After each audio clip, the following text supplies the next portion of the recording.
N-word. That's what he confronted, and he confronted it courageously and with integrity. To me, I mean, I can't even really fully comprehend what it must have been like for players like him at that time to try and be as good as you could possibly be on the court, and then also deal with the kind of stuff you're talking about off the court. How does somebody have the ability to play through all of that? Well, never having lived it, I can't really speak to it with complete authority, but I've done my best during my career to familiarize myself with this and to listen intently to people like Bill Russell and to Hank Aaron and others that were part of that generation post Jackie Robinson. I think it helps. The greater you are, then it's just more difficult for people to dismiss you or diminish you. Russell was a very intelligent man, and he was a very strong-minded man. The Celtics played an exhibition game somewhere in Kentucky in the 1960s, and two of his black teammates were denied service in the coffee shop in the hotel. And Russell went right to Red Auerbach's room, knocked on the door, and said, "We're not playing in this game, and we're not staying at this hotel." And Auerbach backed him up. The other thing I've always thought was interesting is that people who are genuine in their search for justice are not confined to just one group.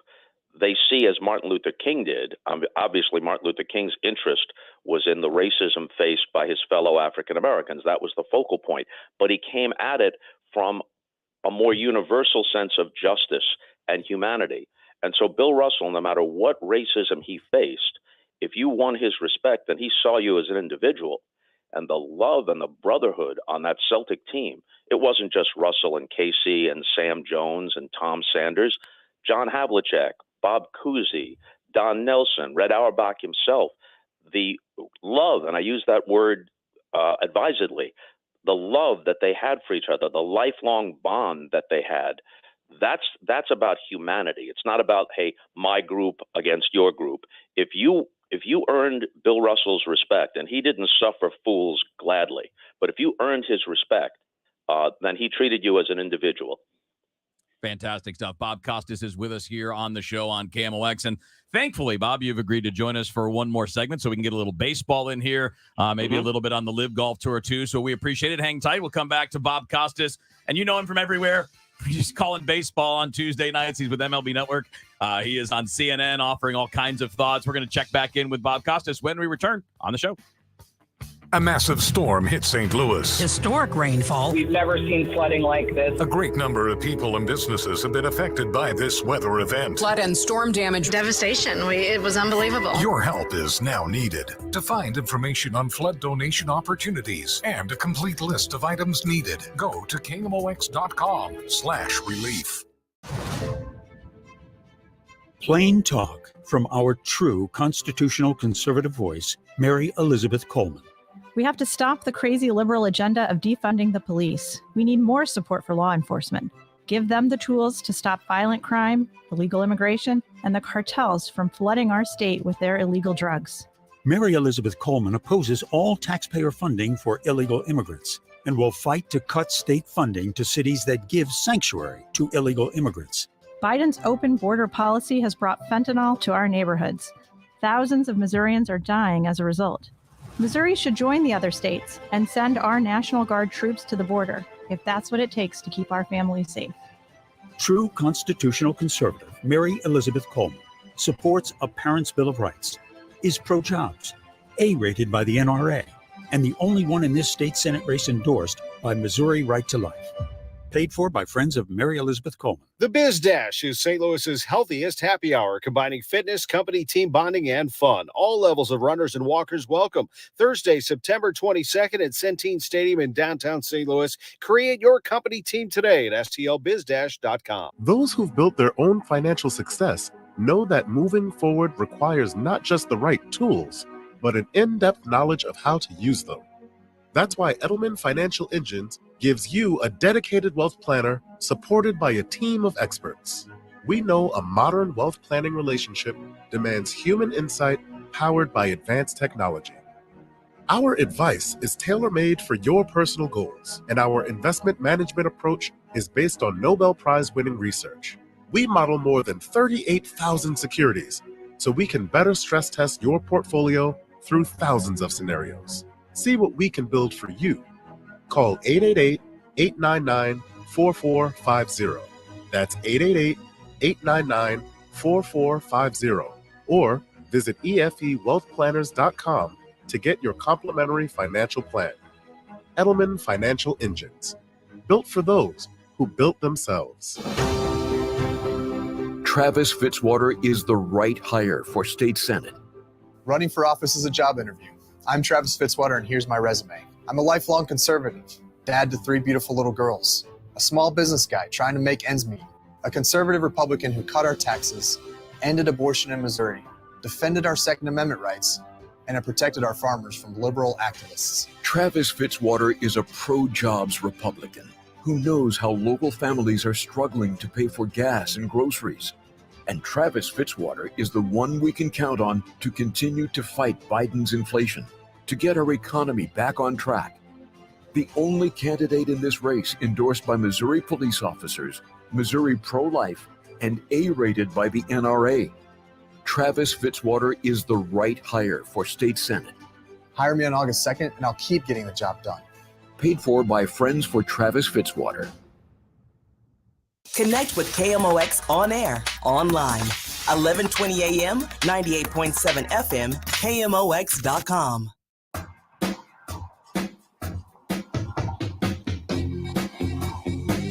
Monday morning on the show here on KMOX. Chris Ranji, Amy Mark Scores, Kevin Wheeler with you, and our guest Bob Costa is kind enough to hang around with us, and we really appreciate that, Bob. Obviously, you're a busy man doing. I mean, I know I feel like every time we speak, it's one thing coming up and then another thing after that. What do you have next on your calendar? Obviously, trade deadline day would be that, right? Well, not really. I mean, I watch it like any baseball fan does, and I try and stay as informed as I possibly can. The next thing I have is a baseball game in San Diego, the Giants and the Padres, a week from tonight. And then I have 4 or 5 more regular season games, all of them in New York involving the Yankees or the Mets until the postseason starts. And then I'll have some involvement on TBS in the postseason. I think a lot of times when there's a check mark next to different entities, I am on HBO. I am on CNN occasionally when something comes up, like Bill Russell dying. And I do baseball games for both the MLB Network and TBS. People think, wow, that's a whole lot. But it's really not that much. It's just different headings. Lester Holt has one job. He anchors the NBC Nightly News. That's much more work, much more heavy lifting than anything I have to do. Good point. I'm doing only what I want to do and only as much of it as I want to do on my terms. This is exactly what I want, and I'm not breaking much of a sweat. Well, just don't let anybody. I guess at this point in your career, it doesn't matter. You can do whatever you want, and you don't have to pretend like you're working hard if you don't really want to. Right. Yeah. Right. So we still have to pretend. We pretend like you wouldn't believe. But I could even go out and campaign for Travis Fitzwater, which would shock a lot of people. Bob, the game that you're doing next week, Padres and Giants, when you're doing that game, it could be a new destination for Juan Soto, and everybody is paying attention, including here in St. Louis, because those are 2 of the, I would say, 3 or 4 teams that are apparently the most interested. What do you think ends up happening with him? I have no idea, except Mike Rizzo, who is the general manager of the Nats, is really in the driver's seat here. They would prefer to have re-signed Soto and offered some $400 million in a total package, and he and his agent Scott Boras turned it down. They'd prefer to have him back. But if they're going to trade him, because he's under team control now for a while, if they're going to trade him, he's going to have a boatload of prospects. So it's how much do you have? Not just bodies, but frontline prospects. How many of them do you have in your system, and how many of them are you willing to give up? Prospects and or young players who are pre-arbitration and certainly pre-free agency. How much of that are you willing to package for Soto? What you get in this case, if you get him, let's say the Cardinals get him or the Padres, whomever, you get him for the rest of this year and then 2 more years before he's eligible for free agency. So whether the Cardinals, for example, want to lay out the $500 million that it might take to sign him eventually when he's a true free agent, even if they don't, they could probably pick up the tab for the next 2.5 years to have a player of that caliber. That's probably the calculation. Yeah, I would think so as well. Do you get any sense, Bob, that this could be any different than recent trade deadlines? I know it's more normal. 2020 was totally abnormal. Last year was still kind of a mixed bag in that regard. But with an extra wild card spot, with a 3-game series rather than a single game for wild card teams, do you get any sense that this might be a little bit more active this year than in the past? Yeah, I do. And that's part of the reasoning behind adding another wild card team. From the owner's standpoint, it gives them more postseason revenue, which is appealing to postseason inventory, rather, which is appealing to the television networks. But also the Players Association hopes that it will keep more teams involved in trying to win, give them a chance to grab, even if it's the third wild card, that would keep those teams willing to pay. It hasn't always worked out that way. You know, the Pirates, the Reds, and the A's certainly, and the A's have a difficult situation with their stadium in Oakland. But there are any number of teams that wave the white flag almost from opening day on. So I don't know if this is going to work quite as planned. But part of the idea is to keep more franchises actually pursuing victory rather than tanking. Bob, the Live Tour, switching to golf, it's just backed by the Saudi royal family and has been siphoning off some of the top golfers in the world. Obviously, they're kicked off. They're underway. What are your thoughts on this tour? Well, there's a couple of aspects to it. If you're just talking about from a golf standpoint, they really feel like hyped up exhibitions. Now, granted, they've only had a few events so far, and maybe they'll refine it as they go. But it doesn't seem like the same type of competition. Everybody's guaranteed a paycheck. They play 54 holes. There's a team format as well as individual within it. The prestige and the meaning still lies within the PGA Tour, whatever the flaws of the PGA itself may be. And if we're just a question, just a question of a rival tour, and it was only a golf question, then it would be roughly similar to when the AFL challenged the NFL, the ABA, the NBA, the WHA challenging the NHL. And what almost always happens in those situations is that the established league tires of the bidding war and they absorb the new league. They absorb it, as happened with those other leagues. If that was all it was, and if the Live Tour was simply challenging the PGA Tour and the players got a better deal out of it and some of the inequities or problems they had with the PGA Tour could be addressed, that would be fine. And it's just like it's a golf issue. But what matters here is who is underwriting it. And the Saudi royal family is behind this. Now, there are people, Greg Norman, who runs the Live Tour, and others, and you see this sometimes in the public response to it. Well, Biden went to Saudi Arabia and fist bumped the prince, and there are many business entities that support the PGA Tour that also have business ties to Saudi Arabia. All of that is true. But in this case, these golfers are each, whether they recognize it or not, they're each ambassadors for the Saudi regime. Do you think the Saudi regime, which has more money than it can count, is looking at this as a money-making venture? It's what has come to be known as sports washing. It's what the Chinese have done and the Russians have done and what they're doing in Qatar with the World Cup to try and put a happier face on objectionable regimes through sports. You can't separate those two things.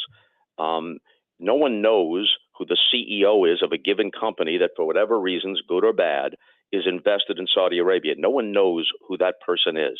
The whole idea is you know who Phil Mickelson is. You know who Dustin Johnson is. If they could have gotten Tiger Woods and Jack Nicklaus involved in some way, that's what they would have done. No matter how disingenuous they try to be, there is no separating those two things. And then there is what happened this past weekend at Bedminster. Can you imagine, and it's just startling to me, how many brainwashed Trump cultists cannot make these distinctions? Can you imagine any president in your lifetime, Republican, Democrat, whatever, doing something like this, virtually in the shadow of the World Trade Center?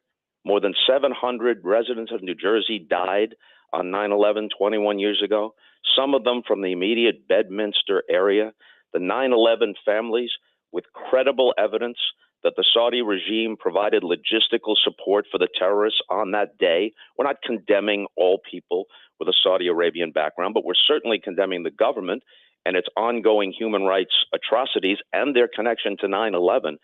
Can you imagine any person of consequence in public life, in politics in America, especially somebody who declares themselves America first and has some distorted version of patriotism, doing something like this, thumbing their noses at the 9/11 families?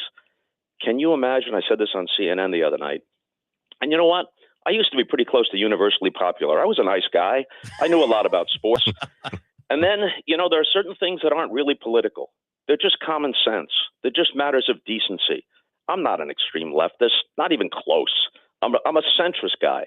And there are a lot of conservative, intelligent conservative positions that I agree with and certainly that I respect. But when you enter into this through the looking glass crazy world that we've entered into, then eventually it's not a political question. It's a question of common sense and common decency. You would hope that a past president of the United States and someone who aspires to be president again would have some regard for basic concepts like American democracy and some sense of dignity, empathy, grace, and common decency. But if you're looking for those qualities, you better look someplace other than Mar-a-Lago. Certainly weren't there at Bedminster over the weekend either. Very odd. No, it's scene. a disgrace. Yeah, it's a disgrace.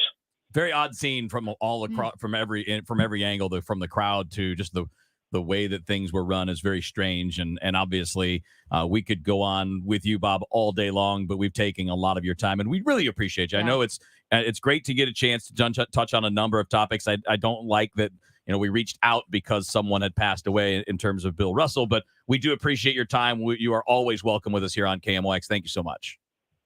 Anytime I just want to get in trouble. And yeah. Hey, if you ever feel the need, we got you. Alienate a few people who live in a MAGA bubble. Call me anytime. Bob, we just talked about this. You cannot get into trouble any longer. You're beyond trouble. That's the new documentary, Bob Costas. Beyond trouble. It'll be as popular as The Last Dance.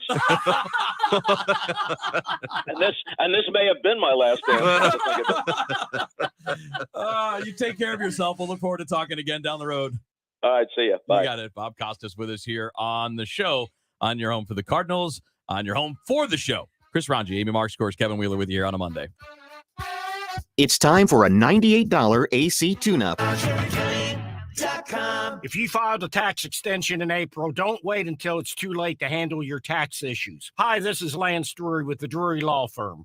Every year, thousands of Missourians file extensions when their taxes are due in April. But what people don't know is the extension only moves your deadline to file your return, not to pay your taxes. So if you didn't pay anything back in April, you could now owe taxes plus interest plus penalties. You think you've bought yourself time, but really you've just added to the total bill. If this sounds like you, call the Lance Drury Law Firm today. I am a local tax attorney with an A+ BBB rating, and I will meet with you right away to help handle your tax problems quickly. The deadline to file your return after an extension has already passed, so call the Lance Drury Law Firm now before it's too late. Remember, if you have IRS issues, you have legal issues. Call attorney Lance Drury, 314-260-6120, or go to Lance, DRURYlaw.com. The choice of a lawyer is an important decision and should not be based solely upon advertisements. Hi, this is Kent Newbold at Newbold Toyota. If you're worried about gas prices, Toyota has the most models of hybrid electrics in the industry. From the best-selling Camry to the best-selling RAV4, we've got it all. So come see us. That's Newbold Toyota in O'Fallon, Illinois, or newboldtoyota.com. You'll be sold on Newbold. At 10:30, we have partly sunny skies, 86 degrees. It feels like 93 downtown at the Arch. Heat advisory going into effect at 1. I'm Carol Daniel. The first ship carrying Ukrainian grain has set out from the port of Odessa. The departure of the ship laden with corn follows an internationally brokered deal that's expected to finally allow large stores of Ukrainian crops to reach foreign markets and ease a growing hunger crisis. Meantime, the UN chief warning the world that humanity is just, quote, one misunderstanding, one miscalculation away from nuclear annihilation, end quote. Secretary General Antonio Guterres gave the dire warning at the opening of the long-delayed high-level meeting to review the landmark 50-year-old treaty aimed at preventing the spread of nuclear weapons and achieving a nuclear-free world. He cited the war in Ukraine and the threat of nuclear weapons into conflicts in the Mideast and Asia, two regions edging towards catastrophe, in his words. Officials have closed some roads in and out of Death Valley National Park after they were inundated over the weekend with mud and debris caused by flash flooding. And pro football sidelining a star quarterback, Cleveland Browns quarterback Deshaun Watson, has been suspended for 6 games for violating the NFL's personal conduct policy. It comes amid accusations of sexual misconduct made against Watson by 24 women in Texas. He has recently settled 23 of 24 lawsuits filed by women alleging sexual harassment and assault during massage therapy sessions in 2020 and 2021. There's a crash westbound 70 at the Missouri River. Use the center lanes, and that could be impacting traffic for another 30 minutes. Watch for a stall southbound 55 to Weber Road. Be prepared to stop in that location. The KMOX forecast, sponsored by Sandberg Phoenix Law Firm. Heat advisor going into effect at 1. We could see temperatures that feel like 105 or better for the next 3 afternoons to this afternoon's high 96. Right now it's 86 degrees, feels like 93 downtown at the Arch. I'm Carol Daniel, KMOX News. At Sandberg Phoenix, we're more than just a law firm. Our attorneys are committed to you, your business, and your community. We are ready to serve you in the areas of business litigation, intellectual property, health law, and products liability. SandbergPhoenix.com. The choice of lawyers is an important decision and should not be based solely on advertising. How's your mental health? I'm listening with Jewel. One day I was in a dressing room trying to steal a dress, and I was like, I'm a statistic. I'm homeless, I'm stealing. And I realized if I don't change something, I'm going to end up in jail or dead. And I remember this quote that was attributed to Buddha that said, happiness doesn't depend on who you are or what you have. It depends on what you think. And so I decided to see if I could turn my life around one thought at a time. More at imlistening.org. Talk saves lives. Hey guys, Glover here with my friends Mark and Neil Gelman from the Gelman team of eXp Realty. Selling your home, every situation is unique. Find the best options that are right for you from the real estate team who offer more options. My friends Mark and Neil Gelman. Check out the only agents that I trust at thegelmanteam.com. Driven by the Bomarito Automotive Group, the voice of St. Louis, KMOX. With Pedal the Cause, you can make a real difference in the fight against cancer. Ride your bike, grab a spot in the spin zone, volunteer, and join the celebration September 23rd through 25th. 100% of participant raised funds support innovative cancer research at Siteman Cancer Center and Siteman Kids at St. Louis Children's Hospital. Together, we can create a world without cancer. Get started now at pedalthecause.org. That's pedalthecause.org. Hi, this is Charlie Brennan. Yes, I've used the services of Banner Construction now 6 times on 2 different homes. One of the safest investments you can make today is an exterior renovation to your home. And Banner Homes have timeless beauty, striking curb appeal, and ultra-low maintenance. If you take pride in your home, trust it to the team of experts at Banner Construction. If you're looking for windows, you should know that Banner is a James Hardie Elite Preferred Contractor. James Hardie Fiber Cement Siding has the rich look and feel of wood. And Banner's also a Platinum Certified Pella Window Contractor. Those Pella windows are beautiful, and they come with a 30-year warranty. Since 1993, my friends at Banner have engineered their projects to go beyond the basic low-cost solutions. That's more than 25 years of experience. And now is the perfect time to plan for this important project and do what the Brennans do.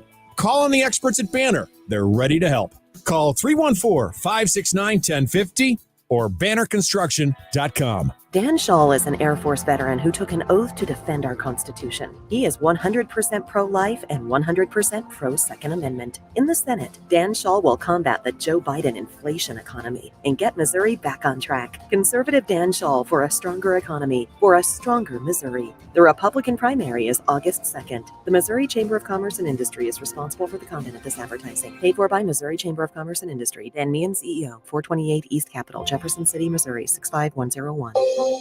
His grandparents were murdered at Auschwitz. He's the son of a Holocaust survivor. His family fled the Iron Curtain of communism to come to America when he was just 14. George Haruza would become a St. Louis-based, world-renowned surgeon, educator, and physician leader. Now he wants to continue serving others as our next state senator. George Haruza sees the folly of defunding police in the midst of a crime epidemic spreading across our neighborhoods. George Haruza will work to cut state funding to any city that defunds their police. George Haruza supports getting more state dollars into our classrooms, technical schools, and colleges to better prepare students for high-paying, family-supporting jobs. As a doctor, George Haruza understands the importance of affordable and available health care, and that medical decisions should be between a patient and their doctor. George Haruza, because we need life-tested and proven leadership in the state Senate, now more than ever. Paid for by Haruza from Missouri. Albert Pujols comes to bat. Cardinals slugger Albert Pujols talks with Tom Ackerman Mondays at 9:50. He hits a fly ball left field, and it's gone! Exclusively on the voice of the Cardinals, KMOX.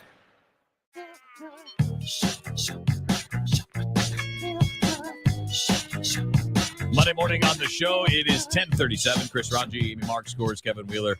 Many thanks again to Bob Costas for jumping in. And, you know, we do want to follow up on a couple of quick things that we talked about with Bob. And I think at the end, there's a couple of things that stood out to me about what we saw in the Live Tour event this weekend.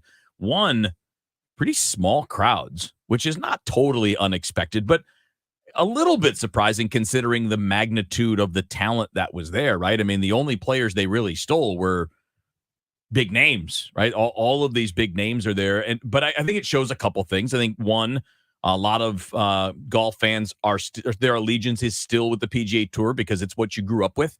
It's where the prestige is. It's where the majors are. And this kind of feels more like, almost like I think Bob said, it feels like an exhibition, right? Mm-hmm. It's kind of, they're out there, but it's a different scoring system. And it's, it's just a totally different vibe. And then, throw on top of that, I think a lot of people that are sports fans probably don't like the concept of the Live Tour because as Bob put it, it is kind of sports washing. I mean, that's what it is. It absolutely. And I will say, just going back from a golf perspective, again, taking out even the Saudi royal family financing this thing, as you mentioned, yes, big names are an issue. They're a draw, but the tournaments themselves matter. If you have Roger Federer, Rafael Nadal playing, the fact that they're playing in Wimbledon or the U.S. Open matters. If you have them at an exhibition, it's still fun to see those names, but It doesn't have the same draw. And I think that's exactly what this is with the Live Tour. Part of golf is also the prestige and the history of the tournaments themselves. Well, I don't know how successful it's going to ultimately be. I know the reports from this past event were that viewership really wasn't there. Tickets on StubHub were being sold for like $1. So it wasn't like there was a huge secondary market to get in. And if that's the case here in the States, I wonder if there's ever going to be a time where it can pick up more momentum. But it just doesn't seem like there's a whole lot of interest in it. Like I think there's, how the AFL is, where it starts, the American Football League, where it starts and like there's an interest in it like the first week. People are curious, like, let's see how this goes. And then they quickly lose interest in it. I wonder if this entire operation is going to end up like that, where there's a little bit of intrigue, and the majority of the intrigue, I would argue, is just who's leaving the PGA to go do this. Like that's what all the conversation has been that we've had over the last few weeks. It's who's leaving, how much money are they getting paid to leave? Why are they doing this? But I think the golf itself may not be as interesting to people. No, that's a good point. And, I didn't even realize that I follow sports pretty closely. I didn't really even realize that they held a Live Tour event in Portland a month ago. I know. Yeah. I'm looking at the thing. I'm like, did I knew they were going to do the one in England. I remember that because that was around the time these stories were breaking that guys were leaving. I didn't even remember that the Pumpkin Ridge one happened in Portland. The next one is going to be in Boston in a month. Yeah. And then 2 weeks after that, it's going to be in Chicago. Then it goes overseas for a little while. And I wonder if the events overseas are going to be more popular because they seem to be in places where you normally don't get to see this caliber of player. And I wonder if that changes it.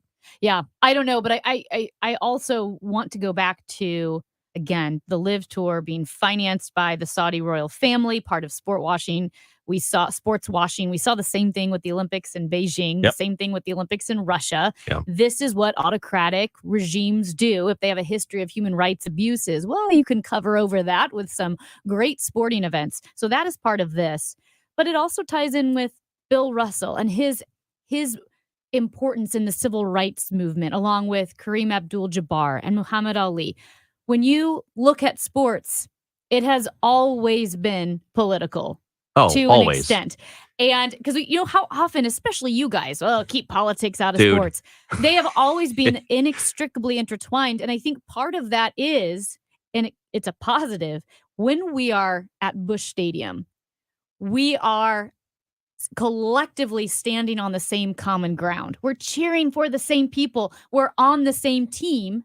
And then when you see injustices, like we saw the racial injustice leading up to the civil rights movement, it forced people to see the reality of the racial injustice, because you can't cheer for Bob Gibson and then see that he's not allowed to eat with the team or stay at a hotel and not deal with that. Well, I think Kevin and I, certainly because our background has been in sports over 15 plus years. 25. Well, Kevin's 25. I mean, I've been in this close to 20, I guess now, and I'm more willing to have political opinions, and I always have. And every time you do, and it's something people don't agree with, Kevin knows this. He may not know it as well, because I think he doesn't really tread down this path very often. I do not tweet this path. I don't tweet this path at all. I have no problem with it whatsoever. and invariably the response is stick to sports. Stick to sports. And it's always when people disagree with you. It's never when they agree with you. But the reality is, like you said, some of the biggest sporting events in our history have all had political foundations. Let's look at the 1980 Olympic game between the U.S. and Russia, the hockey game that we won, the gold medal game. That is nothing but politics. There's nothing but politics, and it's one of our most celebrated events. The border war, Kansas, Missouri, that goes back to the Civil War, when there was an actual rivalry of war between the state of Missouri and Kansas. That is fundamentally political, and we're talking 200 plus years later. We still have that rivalry whenever a Missouri team plays a Kansas team, and nobody knows this better than students who went to both universities, who follow that basketball rivalry as long as they played. Politics is intertwined with sports, and it has been for as long as I can remember. Yeah, and I would say, Amy, you made a really good distinction when we were just kicking this around during the break. They are political issues, but it's not partisanship that plays out in sports. I know that that issues do tend to have that element, but that's not typically how it is. It's more like social movements. And in this case with the Live Tour, it's not about if any of these guys are Republicans or Democrats, who they vote for, how they vote. It's that the Saudis are terrible people. It's human rights abuses. Yeah. It's always matters of justice, injustice on a much bigger scale than it's not the Live Tour going, well, the Live Tour supports Eric Schmidt. It's not partisan like that. We are looking at major social movements dealing with human rights and gross injustices. Yeah. And I should say, when I say the Saudis are terrible people, I mean the Saudi royal family. The regular people are regular people. I mean, just like any country in the world, regular. Of course. It's almost always 99% of the time, it's the regime that is the problem, the issue. And if you talk to normal people, they're normal people with normal people concerns. And not to say there aren't bad people. There are, right? Some of the citizens in these countries, they share the beliefs of the government, or in this case, the royal family. But that's not who I'm talking about. I'm talking about the leadership, and in this case, the Saudi royal family. They have done many, many terrible things. And this is, it's funny because we talked about it before about whether or not we would take the money to go.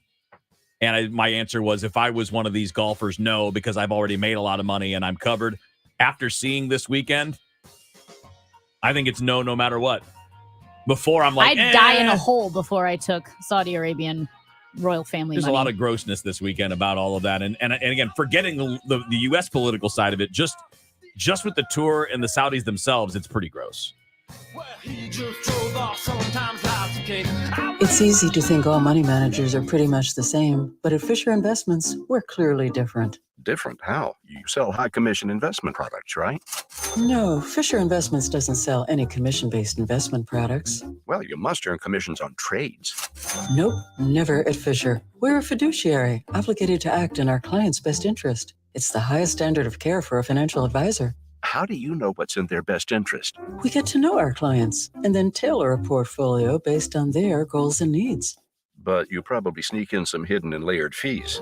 No, we have one transparent management fee structured so we do better when our clients do better. Wow, you really do look out for your clients. That's because our top priority is helping them achieve a comfortable retirement. It might be why most of our clients come from other money managers. Visit FisherInvestments.com to find out why investors like you switch to us. Fisher Investments. Clearly different money management. Investments and securities involve the risk of loss. Paul, I voted myself a pay raise wheeling. That's one high-flying, lobbyist-loving, vote-missing, swanky trip-taking state senator. And he just wants to drink more of that swamp water. Woo! An investigation found that Paul Whelan took more lobbyist gifts than all other Missouri lawmakers. He accepted over $23,000 in lobbyist gifts. Whelan even had special interest groups pay for his expensive trips to places like San Diego and Las Vegas. Maybe that's why Paul Whelan couldn't show up and do his job. He missed 141 votes in the state Senate. One vote he didn't miss. Whelan was one of just 2 lawmakers who voted to increase his taxpayer-funded salary. Now he wants to keep ripping off taxpayers as Jefferson County executive. On August 2nd, stop the taxpayer abuse. Send Paul Whelan packing for a different kind of trip.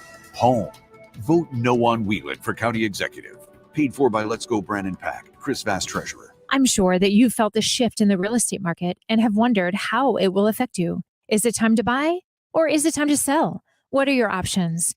Hi, I'm Christina Straight with Straight Realty. Give us a call and we can discuss a strategy that works for your individual needs in this ever-changing market. Quality and experience at a more affordable rate. Why pay more than $4? 314-441-4444. 314-441-4444. Straight Realty is a licensed broker in the state of Missouri. Hi, this is Steve Butts at the Crawford Butts Insurance Agency. This year marks our 60th anniversary serving our clients and friends, a tribute to our founder and my dad, Norbert Butts. As your local independent insurance agency, we've been proud to represent many fine carriers such as Safeco, Travelers, and Progressive. So please give us a call for all your insurance needs. 314-752-2500 or crawfordbutts.com. Did you find him yet? Nope, he's just not here. Oh, he's got to be here. We paid over $250,000 for him to show up. Maybe he thought nobody would notice.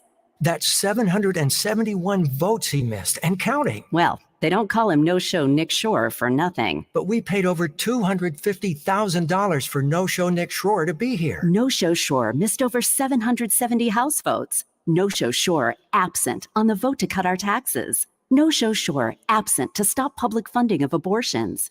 It's time to close the curtain on this No-Show Nick Shore being our next state senator. Yep, one of the least effective and most absent legislators in state history. That's why I'm voting for the proven constitutional conservative in the race, John Wieman. John Wieman not only shows up, he's a leader for our conservative views and values to cut taxes, pass a parent's Bill of Rights, backs the blue, and opposes tax dollars to illegal immigrants. Paid for by JW Leadership Fund. I'm back to doing what I love and more, thanks to the Good Feet store. Hi, this is Arnold, owner of the Good Feet store. Have you been suffering with foot pain, knee pain, low back pain, or plantar fasciitis? Maybe you've tried all kinds of remedies with no relief. It was terrible. I was in tears a lot. It hurt that bad. For 2 years, I was watching these commercials thinking, this can't be real. You know, you're never going to find out if you don't try.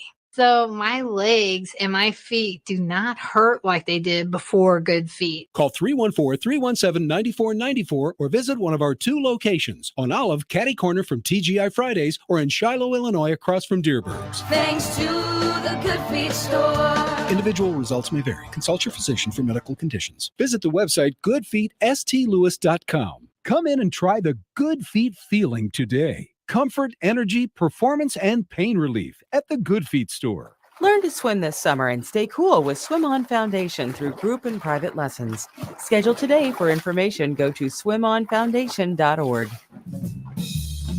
I've loved dancing for as long as I can remember, so my doctor really encouraged me to go back to it. Regular checkups, thorough exams, a whole wellness plan tailored just for me. At Oak Street Health, we specialize in exceptional care for older adults. Our dedicated care teams provide the personalized care you need to stay healthy and live life more fully.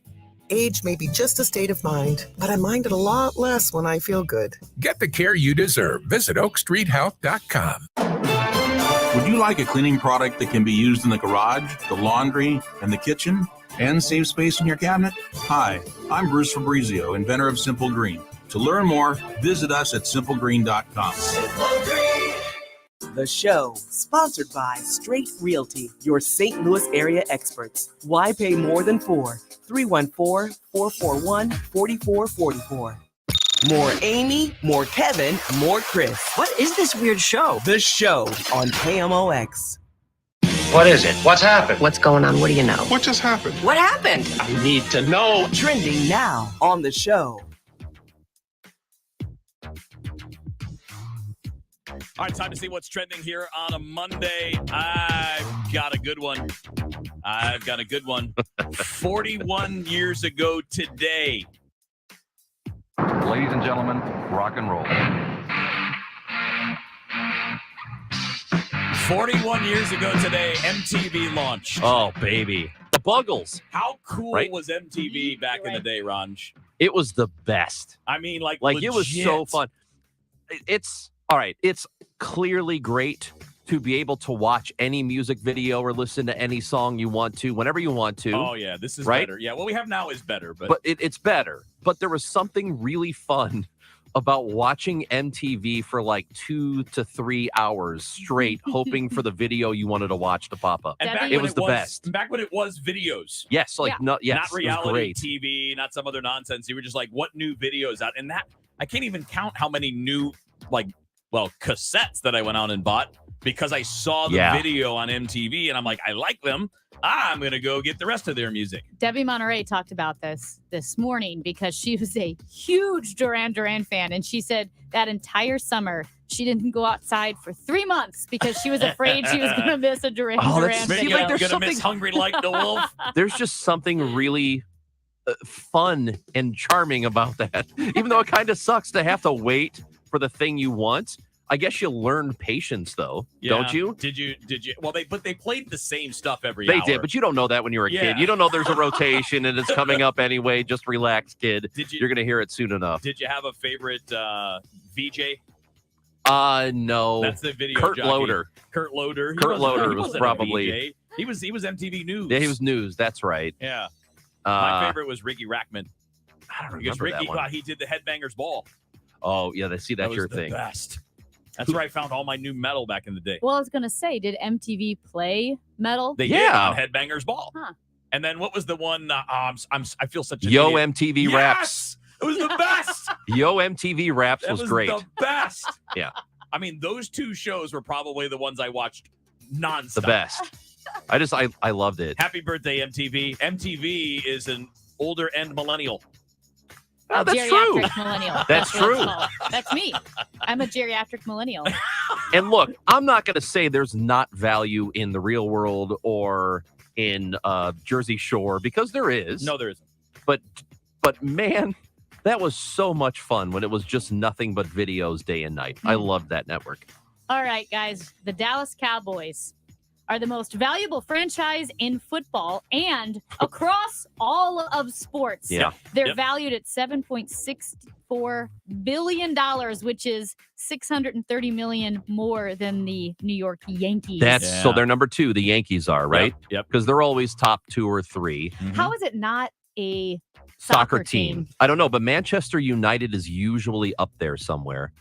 I just always assumed when people talked about the valuation of sports franchises, I said, well, we have the NFL, but it's nothing compared to the global dominance of a Premier League team, and that's not true. I'll tell you why. Here's the thing. You go ahead. Well, what I think it is is there are so many big soccer leagues around the world that Yes. matter, and Yes. they're segmenting the audience. That's Yeah. probably why. Yeah, I mean, you English love- Premier League's big.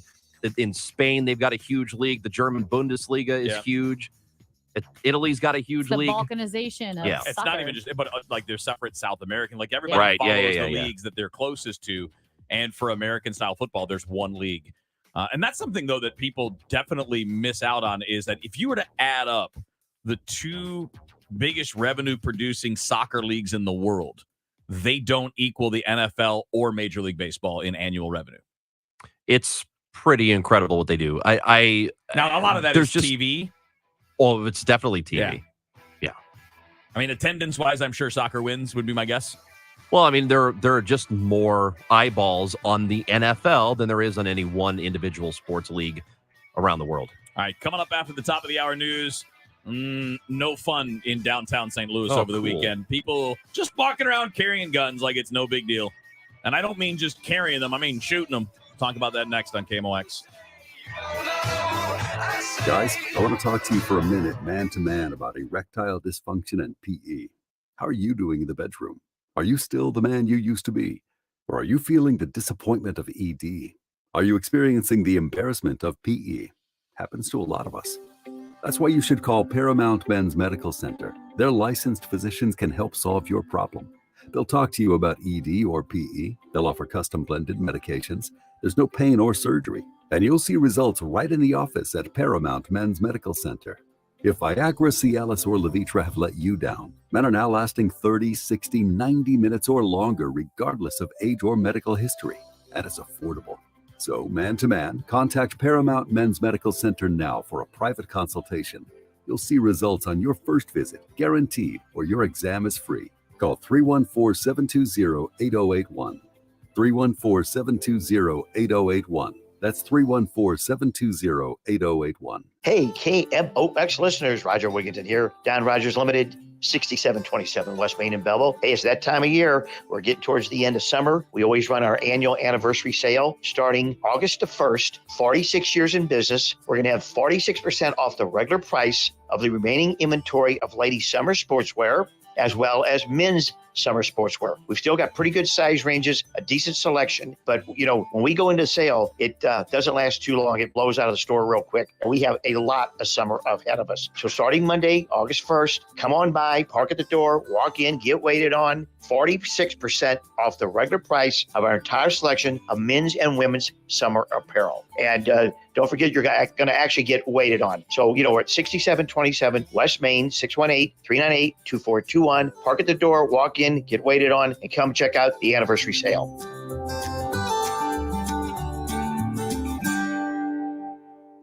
KMOX, KECK HD2, K254CR St. Louis. The legendary voice of St. Louis, KMOX. Always live on the free Odyssey app. We've all heard the quote before. Insanity is doing the same thing over and over and expecting different results. We send career politicians or people with no life experience to the Capitol, and we get more waste, more spending, and more excuses. August 2nd is your chance to send businessman and community leader Bob Jones to the state Senate. Bob Jones isn't running to be a career politician. He's already had his career. Bob Jones and his brother ran J&W Cycles for nearly 40 years. Bob Jones understands that families and small businesses can't survive with Biden's out-of-control inflation and Democrats wasting our tax dollars. Bob knows that to keep our communities safe, we must fully fund our police. He's been endorsed by Missouri Right to Life and has the highest possible rating from the NRA. And as a businessman, Bob Jones knows that we need to be making products right here in America, not in China. No more waste. Control the spending. No more excuses. Paid for by Bob Jones for Senate. Mid-America's most trusted source for news, KMOX. At 12 o'clock, we have sunny skies, 87 degrees. It feels like 96 downtown at the Arch. Heat advisory going into effect at 1 o'clock. I'm Carol Daniel. The first ship carrying grain from Ukraine set off from the port city of Odessa today under a deal brokered by the United Nations and Turkey, aimed at easing soaring global food prices. UN Secretary General Antonio Guterres says he hopes the shipments bring much-needed stability and relief to global food security, especially in the most fragile humanitarian context, he says it's carrying two commodities in short supply: corn and hope. It marks the first grain export from Ukraine since the start of the Russian invasion, with plans to arrive in Lebanon over the next couple of days. The St. Louis Election Board will be watching what trends emerge from Tuesday's primary tomorrow. Democratic Director of Elections Ben Borgmeyer explains this is the first election since they redrew all the political maps. Voters in this election, because of redistricting, it's the first time we'll see them in their new wards, new precincts, new state rep lines, new Senate lines. And I'm curious to see what the data looks like considering new configuration, who comes out to vote. To avoid confusion, he says make sure you check the mailer sent to your house 2 weeks ago telling you where to vote, because you cannot just vote anywhere. You have to go to your specific polling place. Bullet holes in cars and apartment windows. 3 people shot on the streets of downtown St. Louis over the weekend. This is Kevin Killeen. A man in his mid-50s was shot and critically wounded, along with a 78-year-old woman who was grazed by a bullet as they were outside talking outside an apartment building in the 1300 block of Convention Plaza. That is just west of Tucker near the Shell station downtown. They don't know where the shots came from, but just a block away and an hour earlier, a man driving in his car was shot as he turned the corner at 14th and Washington around 2 in the morning, and he said some young people had been harassing him before the shots rang out. Authorities say a man who was serving life sentences for killing 4 people at a North Dakota business and what authorities say was one of the state's most gruesome crimes has killed himself in prison. The North Dakota Highway Patrol says a trooper was called to the state prison in Bismarck Sunday evening in response to an inmate who had harmed himself. 48-year-old Chad Isaac had been rushed to a hospital in Bismarck where he was pronounced dead. The Urban League of Metropolitan St. Louis is providing hotels, mortgage, and rental assistance to area residents displaced by massive flooding. President and CEO Michael McMillan tells KMOX the need is enormous. Well, it's a horrible situation because a lot of people think that they have flood insurance and they don't. And so even after they've been paying their policy for many years, a tragedy like this shows them the flaws in their coverage, and some people not having what they thought they had means that they have no way to actually deal with this at all. He says the Urban League's budget is stretched itself and they're in need of donations. You can help by going to ulstl.com. While St. Louis recovers from last week's widespread flooding 29 years ago today, Roger Brand was in Jetcopter 1 telling KMOX listeners about a barn floating away during the Great Flood of '93. It's floating right out in the middle of these farm fields. This is being dragged downstream from this farm area where it was. And it's already moved since I looked at it just a few minutes ago, probably about 50 more feet. And it's amazing. The Dow from Stifel at this hour up 89 points at 32,934. They're working a crash eastbound 70 at O'Fallon Park. The left lane is closed there. And a crash westbound 70 at the Missouri River. The 2 left lanes are closed. They could reopen, though, in about 5 minutes. The KMOX forecast, sponsored by the Penn Mutual Life Insurance Company. 3 days of summer heat and humidity back into the picture as we kick off the month of August. Mostly sunny, breezy, hot and humid. 95 for the high. Tonight, partly cloudy, maybe a spot thunderstorm, but I think it's tough to find. Quite humid, 72. Tuesday and Wednesday, partly sunny, hot and humid. 95 each day. Scattered showers and thunderstorms Wednesday night and Thursday. Now, it's still humid, but it's cooler. 88 for the high Thursday afternoon. Friday, partly sunny and 85. I'm meteorologist Dave Murray for the Voice of St. Louis. KMOX. And right now we have sunny skies, 87 degrees. It feels like 96 downtown at the Arch. Are you considering life insurance? Penn Mutual's accelerated client experience makes applying for life insurance fast and easy. Ask your independent advisor. Go to pennmutual.com/STL. Right now, again, it's sunny, 87. It feels like 96. Heat advisory going into effect at 1 this afternoon. I'm Carol Daniel, KMOX News. The show, sponsored by Straight Realty, your St. Louis area experts. Why pay more than 4? 314-441-4444.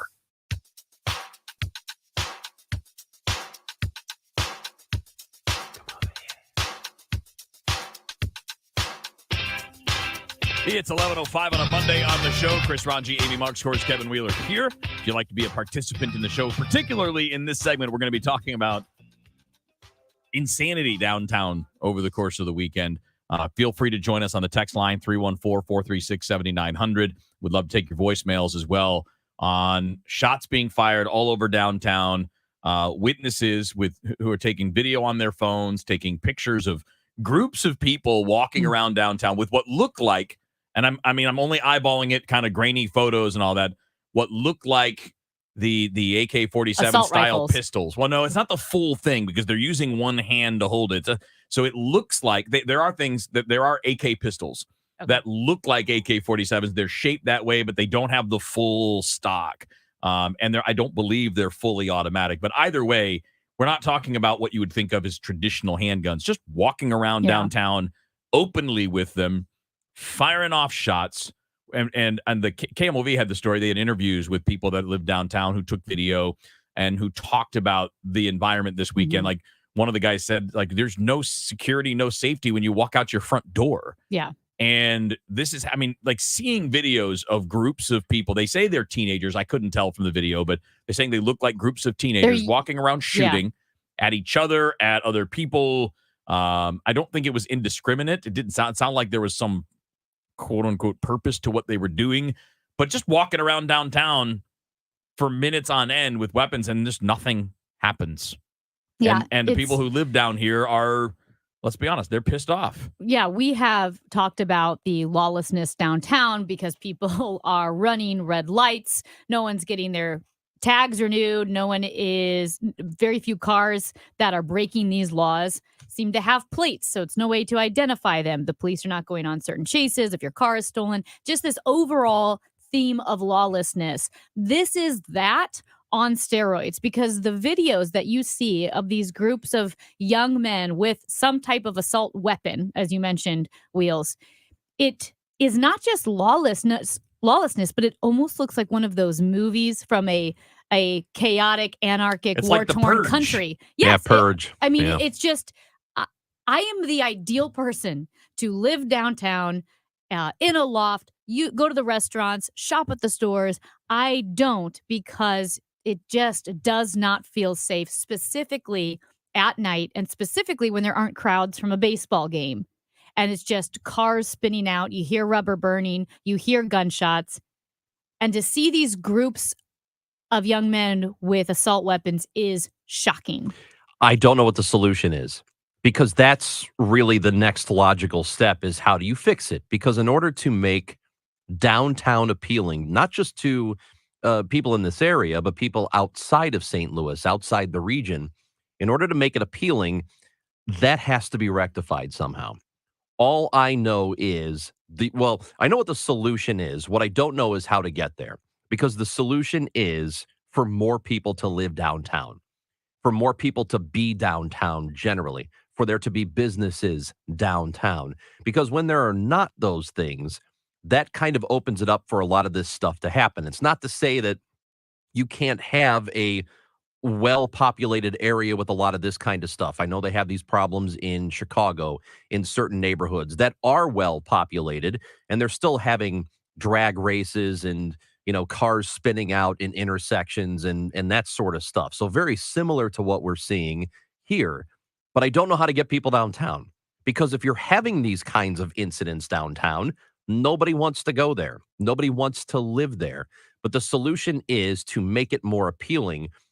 I don't know how we get to that place. Yeah. Like, what do we do to make it more attractive for businesses to come and for people to be here?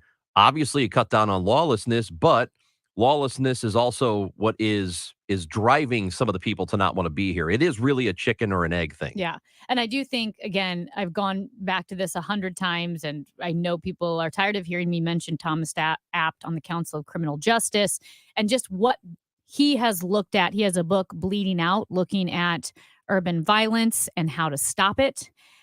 You have to stop the shooters, and the percentage of people doing the actual shooting is minuscule compared to the rest of the population. And he's saying, a lot of people will say, well, it's gangs and all of that. Even within the gangs themselves, there are relatively few shooters, and you have to go after the shooters.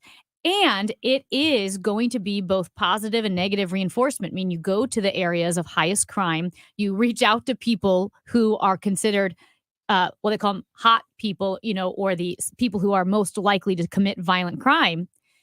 Look at their life. give them any resources they may need, saying, listen, you're on our list. We know who you are. If you need an ID, if you've got an outstanding warrant, if you have anything that needs to be taken care of, we're going to give you those resources. Yeah. But you balance it with the punitive side. But if you start shooting people, if you start committing violent crime, we are going to lock you up. And again, it's a triage method. It's called focused deterrence. St. Louis was one of 15 cities selected by President Joe Biden to collaborate on ways to spend American Rescue Plan money. We have $80 million coming to St. Louis for ARP funds.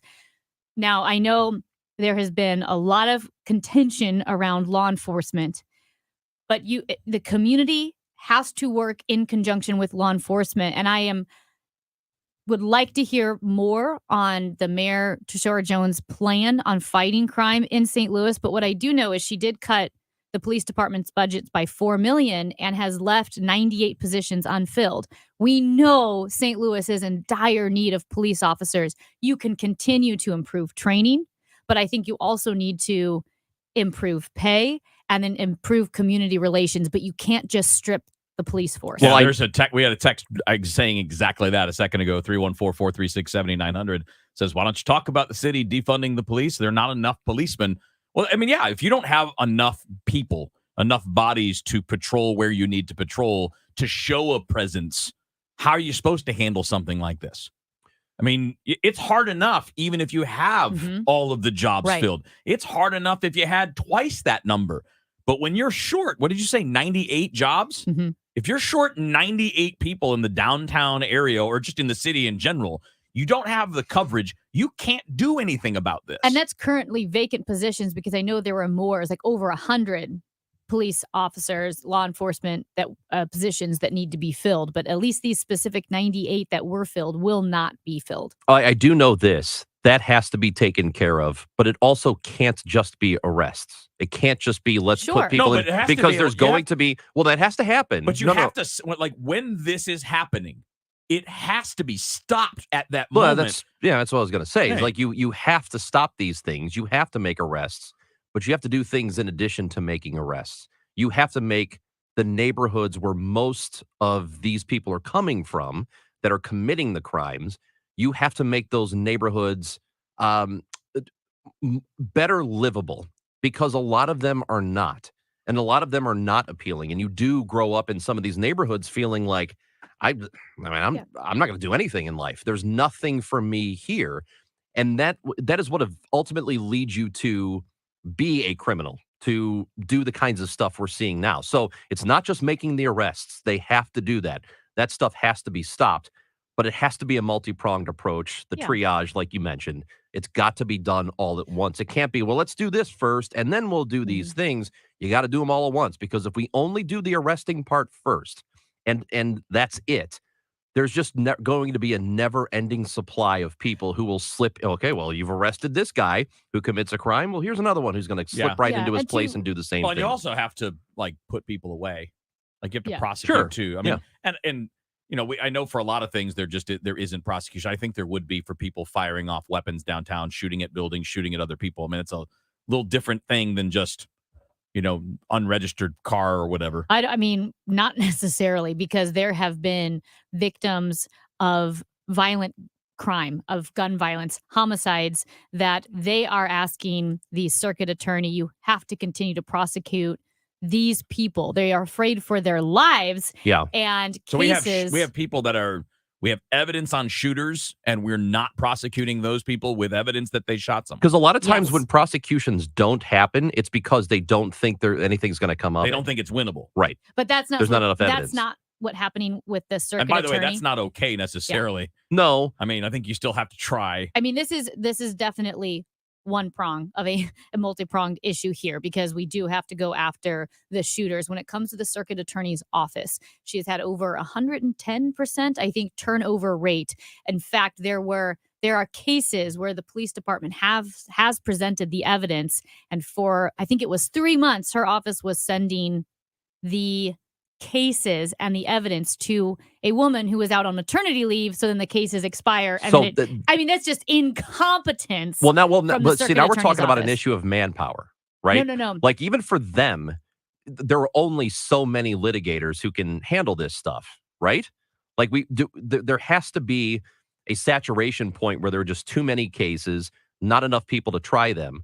Well, that's a problem in itself. And so then what I would imagine, and I could be wrong on this, you can correct me if I'm wrong, but what I would imagine happens is in those cases is they take the ones they know for sure are winnable cases as opposed to wasting their time on the ones they don't think they can win. So, and I don't know if that's absolutely the case, but I know that does happen. No, there's a inexplicable incompetence emanating from the circuit attorney's office. And if we wanted to get more into the details, there are winnable cases that are falling through the cracks, and it's devastating. So to do they the not have the communities. manpower to try them? They or have.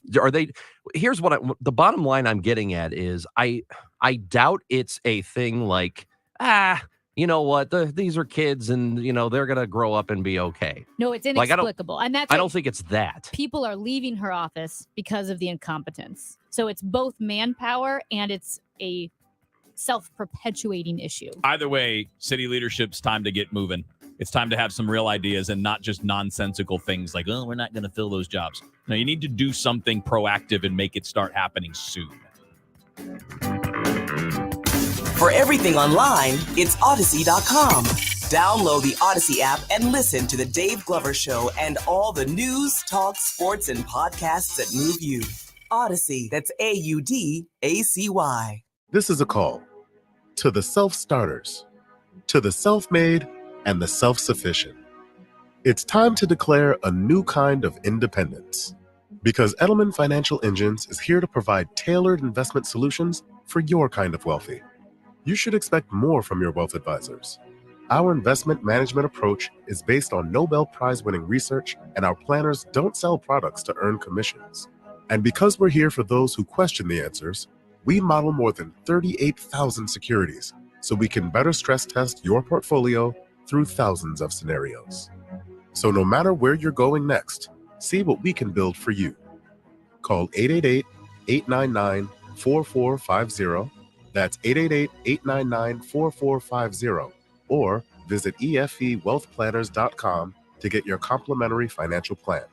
Edelman Financial Engines, built for those who built themselves. If your business has accounting problems, you probably have tax problems. Hi, this is Lance Drury with the Lance Drury Law Firm in St. Louis. Running a small business is tough, and it's no surprise that companies that don't keep good books often run into tax issues. If you don't fix your accounting problems, you could be doomed to land in the same tax pitfalls every year. Call the Lance Drury Law Firm today. I can help you get out of tax trouble and stay out. If your small business doesn't have a CPA or accountant, I can help you find one. And if you already have one, I work closely with them to resolve your tax problems quickly. Make no mistake, if the numbers don't add up, the IRS will catch it. Fix your accounting and tax problems before they snowball with help from the Lance Drury Law Firm. Remember, if you have IRS issues, you have legal issues. Call attorney Lance Drury, 314-260-6120, or go to Lance, DRURYlaw.com. The choice of a lawyer is an important decision and should not be based solely upon advertisements. In the Republican primary for U.S. Senate, Missourians have one clear conservative choice, Congresswoman Vicky Hartzler. Promoting and protecting Missouri values, she's a leading advocate for our veterans, ensuring that those who have served our nation have access to the best possible care. Vicky Hartzler has fought for our rural hospitals, and she's continuously pushed to have essential medication available for those in need. For our safety and security, Vicky Hartzler has led the effort to bring medicine production back to the United States. Vicky Hartzler, a proven fighter with a record of getting things done. Missouri has the chance to elect a true leader with a servant's heart. On August 2nd, vote for Vicky Hartzler for U.S. Senate. This message paid for by the American Society of Anesthesiologists PAC, which is responsible for the content of this advertising. ASAHQ.org, not authorized by any candidate or candidates committee. Beast Plumbing working all over the region, whether it's a small plumbing job in your home or your business, or it's a big job. You're having maybe issues with sewer and drain. They clean those out. They do a lot. It's a great company and it's growing by leaps and bounds. They are in search of a great customer service representative and an office manager, and it's a great culture there. Charlie and Jess Beast lead that team. They are also looking for great plumbers. Of course, as the company grows, they need more good people. So check out beastplumbing.com. I do want to mention the July special. They are doing $75 off an Evo Pro 1100 XL garbage disposal. This garbage disposal is the 1100 XL Evo Pro. It's auto reversing, full stainless, super quiet, and it's the most effective disposal on the market currently. If you're in need of a new garbage disposal in your kitchen, get a hold of Beast Plumbing right away. You should have them in your contacts already. 314-698-1154 or online at Beast. That's BEIS plumbing.com. Tell them Bo sent you to Beast Plumbing. It's easy to think all money managers are pretty much the same, but at Fisher Investments, we're clearly different. Different? How? You sell high commission investment products, right? No, Fisher Investments doesn't sell any commission-based investment products. Well, you must earn commissions on trades. Nope, never at Fisher. We're a fiduciary, obligated to act in our client's best interest. It's the highest standard of care for a financial advisor. How do you know what's in their best interest? We get to know our clients and then tailor a portfolio based on their goals and needs. But you probably sneak in some hidden and layered fees. No, we have one transparent management fee structured so we do better when our clients do better. Wow, you really do look out for your clients. That's because our top priority is helping them achieve a comfortable retirement. It might be why most of our clients come from other money managers. Visit FisherInvestments.com to find out why investors like you switch to us. Fisher Investments. Clearly different money management. Investments and securities involve the risk of loss. Trusted information, live and local. From the award-winning KMOX Newsroom.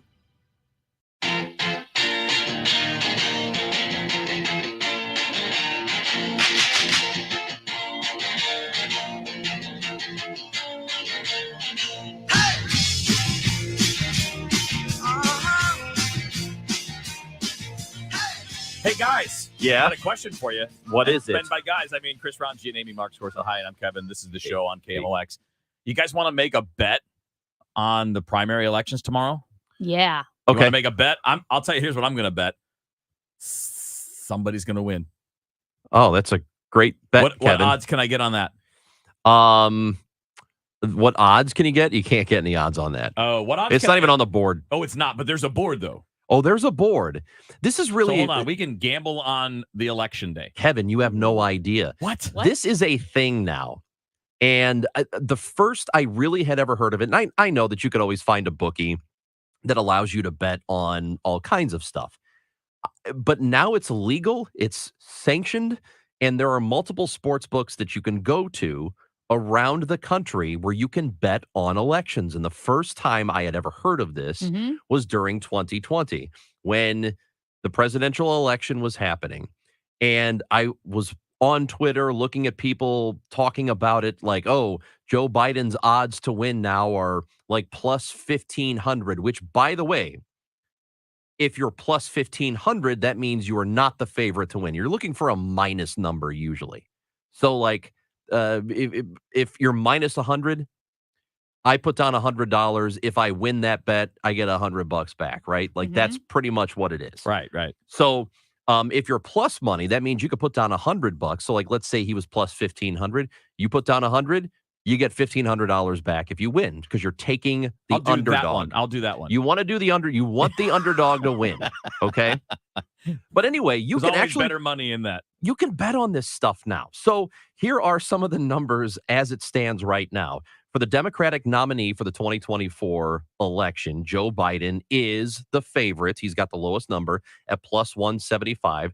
Kamala Harris is plus 270. So the likelihood is he is going to be the nominee for president. Now, here's where it gets interesting. The Republican nominee for the 2024 election, the favorite, who do you think it is? According to the betting community. Oh, gosh. My guess is Trump. Kevin? I'll just say not Trump. DeSantis. Say DeSantis, yeah. It is DeSantis. Oh. DeSantis is a plus 125 favorite.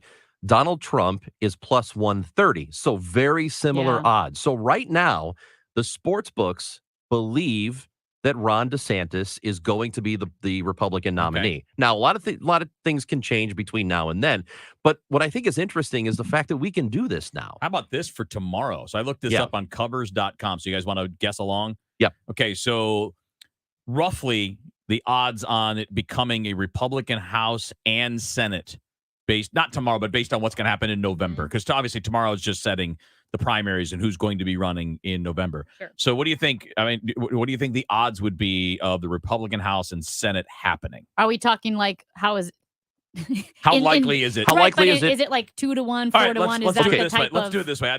I set that up poorly. Okay, so you've got 4 choices here, right? Republican House and Senate, Republican House, Democratic Senate, Democratic House, Republican Senate, and Democratic House and Senate. Those are the 4 choices. Right. So which one do you think is the most likely according to covers.com? Republican sweep. Yeah. Yes. Negative 162. Oh, okay. Which So means you have to bet $162 to win 100. Yep. So like you're risking more than what you would get back, but it's that big of a certainty that you would do that. Yeah. The Republican House and a Democratic Senate is plus 188. So that's still an upset. That's still an upset. Democratic House, Republican Senate is plus 1,000. Really? Plus 1,000. Okay. And then the Democratic House and Senate is plus 1,200. Okay. Well, that's not going to happen. According to right. This is my point. That's definitely not going to happen. According to Vegas, this is looking really good for Republicans. See, that's very interesting. And the thing to know for people who are listening and don't really do a whole lot of sports betting or betting in general, I know it's not legal in the state of Missouri. Right. But if you go over to Illinois, you can, if you cross the river, you can place a bet. You can do it on your app on your phone because it'll recognize your location. But if you're not a bettor, I will tell you now that Vegas is usually very, very good about getting it close. Like they're very good at this stuff. So I don't know if it's the end all, but this is a really good indication of what might end up happening. And this is post row. It is post row. Exactly right. This is pretty. That's updated as of today at covers.com in case you're looking for more things to bet on. He speaks his mind. If I am being critical of a player about something, if that player walks in the door right now, I will have no problem discussing what happened and why I was being critical. Brings you insight into the game. I think most of us can agree that if there's one thing that the Cardinals need, it's high level, top of the rotation starting pitching. Welcomes big name guests. We welcome Bob Costas. He's the new host of the Meyer Jensen Sports Open Line. My name is Matt Pauley. Matt Pauley. Non-Cardinal game nights at 6 on KMOX. His grandparents were murdered at Auschwitz. He's the son of a Holocaust survivor. His family fled the Iron Curtain of communism to come to America when he was just 14. George Haruza would become a St. Louis-based, world-renowned surgeon educator and physician leader. Now he wants to continue serving others as our next state senator. George Haruza sees the folly of defunding police in the midst of a crime epidemic spreading across our neighborhoods. George Haruza will work to cut state funding to any city that defunds their police. George Haruza supports getting more state dollars into our classrooms, technical schools, and colleges to better prepare students for high-paying, family-supporting jobs. As a doctor, George Haruza understands the importance of affordable and available health care, and that medical decisions should be between a patient and their doctor. George Haruza, because we need life-tested and proven leadership in the state Senate, now more than ever. Paid for by Haruza from Missouri. The Biz Dash is St. Louis's healthiest happy hour. Combining fitness and fun, it's a perfect team bonding activity for any size business. All levels of runners and walkers are welcome. St. Louis City SC's all-new Centene Stadium is the site of this year's Biz Dash, and participants will get a chance to see it up close. With music, food, drinks, and more, the Biz Dash is the ultimate office party. Thursday, September 22nd at Centene Stadium in downtown St. Louis. Create your company team today at stlbizdash.com. Hi, this is Steve Butts at the Crawford Butts Insurance Agency. This year marks our 60th anniversary serving our clients and friends, a tribute to our founder and my dad, Norbert Butts. As your local independent insurance agency, we've been proud to represent many fine carriers such as Safeco, Travelers, and Progressive. So please give us a call for all your insurance needs. 314-752-2500 or crawfordbutts.com. At 11:30, we have sunny skies, 89 degrees. It now feels like 99 downtown at the Arch. I'm Carol Daniel. Kentucky Governor Andy Beshear says hundreds are still unaccounted for after last week's historic flooding. Johnny Johnson is judge executive of hard-hit Clay County. I've never seen such flood damage in one area since I've been county judge or magistrate. It's a disaster area. It looks like a bomb went off down there. More rain has led to new flooding across the hills and mountains of eastern Kentucky.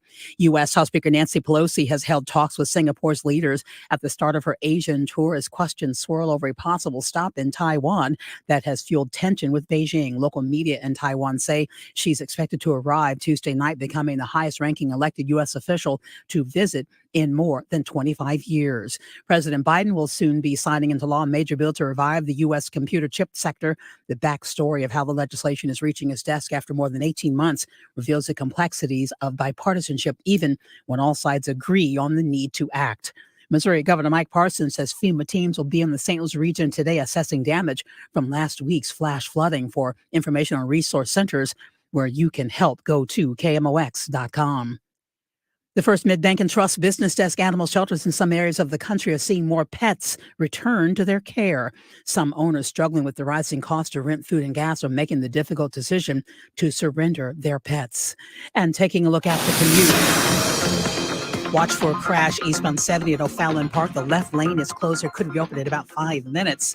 And a crash westbound 70 at the Missouri River. The two left lanes are closed in that location. The KMOX forecast, sponsored by Sandberg Phoenix Law Firm. Heat advisory goes into effect at 1, remains in effect until Wednesday evening at 8 p.m. Look for heat indices of 105 or better the next 3 afternoons. Sunny this afternoon and humid, the high 96. Right now, it's 89 degrees. It feels like 99 downtown at the Arch. All the news you need for your day is on the free Odyssey app. Download it now. I'm Carol Daniel, KMOX News.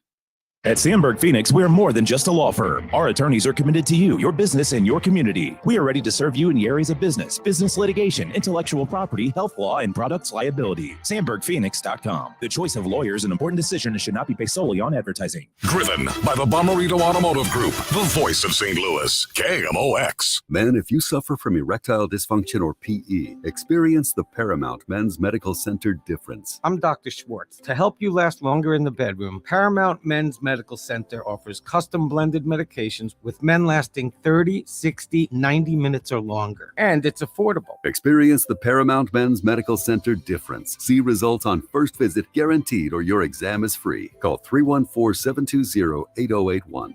That's 314-720-8081. Did you find him yet? Nope. He's just not here. He's got to be here. We paid over $250,000 for him to show up. Maybe he thought nobody would notice. That's 771 votes he missed and counting. Well, they don't call him No-Show Nick Shore for nothing. But we paid over $250,000 for No-Show Nick Shore to be here. No-Show Shore missed over 770 House votes. No-Show Shore absent on the vote to cut our taxes. No-Show Shore absent to stop public funding of abortions. It's time to close the curtain on this No-Show Nick Shore being our next state senator. Yep. One of the least effective and most absent legislators in state history. That's why I'm voting for the proven constitutional conservative in the race, John Wieman. John Wieman not only shows up, he's a leader for our conservative views and values to cut taxes, pass a parent's Bill of Rights, backs the blue, and opposes tax dollars to illegal immigrants. Paid for by JW Leadership Fund. KMOX is Cardinals Radio. Tuesday night, it's the Cards and Cubs. Ameren pregame show 5:50. First pitch 6:45. Hear it on KMOX and streaming on KMOX.com. Monday morning on the show, 11:34 to be specific. Chris Rottengy, Amy Markscores, Kevin Wheeler with you here. We're talking about this pre-show about the delegation being led by Nancy Pelosi that may or may not go to Taiwan on their trip that's upcoming, and certainly sounds like that's the expectation. And China's issuing warnings, and we were thinking about talking about this. We need to talk to someone who knows this stuff way better than we do, and we're very happy to have Pamela Falk from CBS News to join us. You can find her on Twitter, by the way, at her name, at Pamela Falk. Good morning, Pamela. Thank you for joining us. Good morning, and thank you for the Twitter mention. Yeah, this is it's a very big day here at the UN. Everyone's here, including Secretary of State Blinken, to talk about the nuclear issues around the world, North Korea, Iran, Ukraine. But I'm sure he will be asked when that moment comes in a few hours about Nancy Pelosi's trip, because the U.S. hasn't confirmed it. Pelosi hasn't confirmed it. She'll be visiting Singapore, Malaysia, South Korea, and Japan to discuss trade, COVID-19, climate change, security, and democratic governance. Now, that's the indication that she probably will make it to Taiwan, and the local press is saying that she'll be there Tuesday and talk about her actual meeting. So it certainly sounds like she's headed there, despite the warnings. Yes, and the Speaker of the House has a history of standing up to China, being strong on this matter. As you mentioned, expected that she will be in Taiwan tomorrow. Now, the last I heard, the Biden administration had said, quote, not a good idea right now for Pelosi to go to Taiwan. So has that rift been tied up a little bit, or is this still a little bit of a disagreement between Nancy Pelosi and the Biden administration? Well, the Biden administration, you're totally right in what they said. They've been toning it down a little bit. John Kirby said today that the U.S. shouldn't be intimidated by China's rhetoric if she does visit Taiwan. They also said today that they haven't told her not to visit. They're just saying it's not a good idea right now. So it's a little bit toned down, but the reality is they want to distance themselves, particularly given what we've heard. I mean, the threats have been enormous. I mean, what the foreign ministry said, that if she goes, those who play with fire will perish by it. And Xi Jinping warned the U.S. against meddling in Beijing's affairs. Of course, Beijing doesn't consider Taiwan a separate entity or a separate country at all. Yeah, so that's all vague threats. So what really happens if she does end up visiting and, China's talking about what was their quote was severe negative impact on the political foundations of China-U.S. relations. What exactly does that mean? What are we talking about that they wouldn't do anyway? Well, they said to take resolute and strong measures, to add to your quotes, to defend its sovereignty and territorial integrity.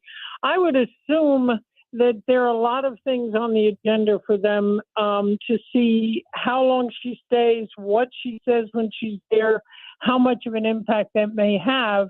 That one is to strafe with planes Taiwan, which they've been doing anyway, to threaten Taiwan, but not to actually do anything. In particular, they certainly could be a little more aggressive in the South China Sea. They could also use economic measures against the United States, cutting some trade ties.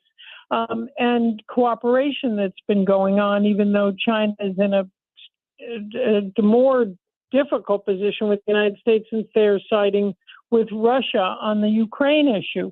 But they've certainly made some pretty big threats. The U.S. is taking it very seriously. They have quite a contingent of security to follow Pelosi and the entire delegation, which includes quite a few congressmen, U.S. Representative Greg Meeks, Mark Takano, the head of the veterans, Susan Del Bene. They have quite a few people on this trip, and Andy Kim is another one on the trip. And so all of those people will be protected by the U.S. government should any threats against them. But it seems like what China is talking about as threats is measures against the United States, or so it seems. CBS News correspondent to the United Nations, Pamela Falk, with us here on KMOX. Just a quick follow-up to that. I mean, covering the United Nations, and this is probably a question that has a much more complicated answer than we can get to here. But do you get a sense for what other people think about this tension and this particular set of threats? Other nations, I should say. About the Pelosi, China threats on Pelosi? Yes. Yeah, because there are a lot of threats that are coming down these days. Right. From Russia. I mean, and everything's complicated when it gets to the UN. I think everyone's worried about it. I mean, it's bad enough that U.S. and Russia are in a new Cold War with Ukraine. But there's always been this sense, okay, China's supporting Russia, but China's not being totally antagonistic to the United States. The fear among diplomats is, ooh, this is not a good time. Don't add another issue to the U.S.'s very full agenda right now, where one of the issues that's coming up today with this nuclear treaty is that Russia's taken over at least 2 of the Ukraine nuclear power plants. And one of them is, you know it quite well, and everyone who's listening knows it quite well, Chernobyl. And so they still haven't, they've allowed the international watchdogs in, but they are still not using, they turned off all the cameras. And there could be a nuclear accident in a nuclear power plant, or someone could hit the power plant as they almost did with another one, Zaporizhzhia. So everyone's worried about nuclear fallout that could hit Europe and Russia and Ukraine. At the same time that all of this is coming up, the diplomats' general sense is, could you not add another issue to the agenda? But I think she's going, and she's determined. And it is a legacy moment for her because she has supported Taiwan all these years. So we'll see. Right, because so much of diplomacy is knowing which battles you're going to choose. When do you kind of bow a little bit, which sounds awful, but you can't pick a fight at every turn with autocratic regimes. But also, if you start to have a pattern of constantly deferring to the autocratic regimes, they will exploit that as well. So with Nancy... No, you're right on the money. Yeah. Go ahead. No, it's just also the Secretary General leaves from here. They're all in one place at one time with Blinken and the Secretary General and the nuclear chief, but they're all heading, not all, but the Secretary General's heading to, and the Prime Minister of Japan is here today. They're all heading for Hiroshima because the anniversary of the U.S. bombing is taking place. And so nuclear issues are right on people's minds, like, oh, we don't want that one. Right. And that's why right now this feels like Nancy Pelosi is calling Beijing's bluff a little bit. Like, listen, we have deferred enough to you, to Russia in different matters, but we're putting our foot down here because we're not a pushover. Is that potentially part of her motivation? Yes. I mean, it's to say, look, China, she's been very outspoken on Chinese human rights abuses, and she's very supportive of Taiwan. I mean, remember, she was around when not in Congress yet, but she was alive when this turnover happened. I mean, the U.S. only recognized PRC in 1979, and the turnover occurred in 1949. So, Taiwan is a real entity, and nationalist China as the member of the UN in those days was a very significant issue. And so, she's got a long memory, and she wants to make sure that they are secure. And so she's looking at her time in office and saying, look, I'm going to make this point, and I'm not going to be intimidated, but we'll see what happens. So cost benefit analysis here. What is the most likely outcome, and what is the best outcome? I think most likely is that she goes. They declare something that the U.S. doesn't like, either politically, diplomatically, or economically. And it's the end of it for now, but U.S. will have to walk on eggshells for a while on the China relationship. Pamela, we appreciate your insight so much. Thank you for doing this. We'll definitely look forward to catching up with you again sometime down the road. Absolutely. Good talking. We appreciate it. Pamela Falk, CBS News correspondent to the United Nations. I'm so happy we found somebody that could give us the details on that, because I know that, obviously, this stuff is, when you have these kinds of threats going back and forth, I don't know that we take them, quote unquote, literally, even though there are a lot of people that weren't sure we should take the Russia stuff literally, and well, we should have. Those are exercises. He's not for several years trying to work his way toward an invasion. Guys, I found that I feel like things would be a whole lot better if they were not complicated. Yeah. I like stuff that's not complicated. Can I say this real quick? And I hate to bring it back to Trump, No, you but the China as a geopolitical foe is a massive concern for all Americans. And this is a big deal that Nancy Pelosi is going to Taiwan, and the statements that she is making by doing this, which I applaud her for. I hope. I mean, I'm trusting that they know the diplomatic relations better than I do. One thing that bothered me a couple of years ago was on the 70th anniversary of China's Great Leap Forward, and President Trump tweeted to Xi Jinping, congratulations on the Great Leap Forward, 70 years since Mao Zedong pushed that communist movement, became the People's Republic of China. Almost 50 million people died in the Great Leap Forward in China. They at times resorted to cannibalism because the people were starving and dying by the millions. And it really bothered me that President Trump, who claimed that he stood up to China, congratulated Xi Jinping on the Great Leap Forward. That was a disgrace. Hey, it's Debbie Monterey with a question facing homeowners. Would you sell your current home if you found your dream home?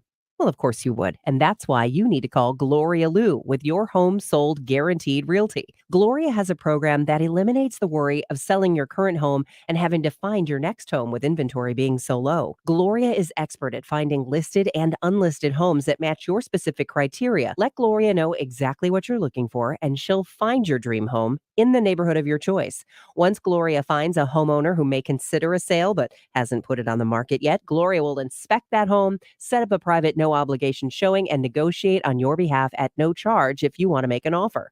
If your offer is accepted, Gloria Liu will also help you sell your existing home. Learn more by calling Gloria Liu at 314-325-6888. 314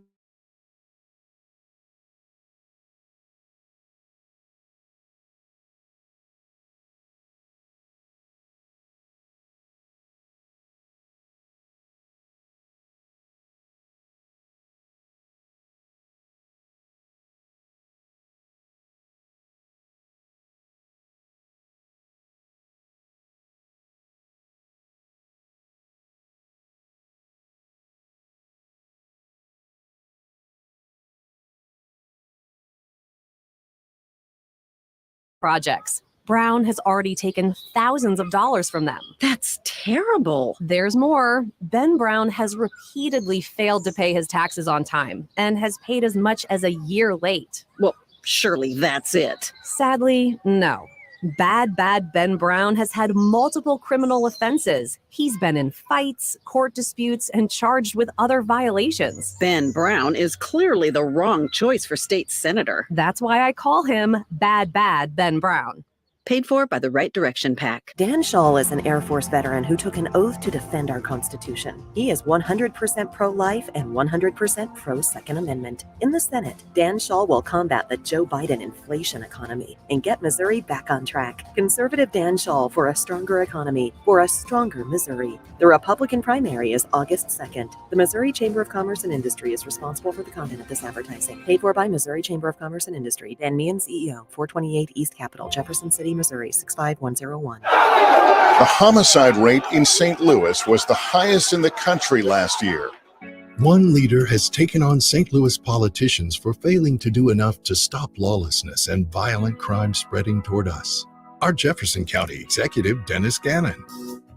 Dennis Gannon opposes the Liberals' dumb and dangerous plan to defund the police. Dennis supports greater funding for law enforcement to keep our neighborhoods and families safe. Since Biden won't build the wall and control the border, Dennis Gannon is working locally to stop illegal immigration here, ban sanctuary cities, and stop tax dollars going to illegal immigrants. Dennis Gannon's Strategic Jobs Initiative is focused on recruiting jobs away from China and bringing them home.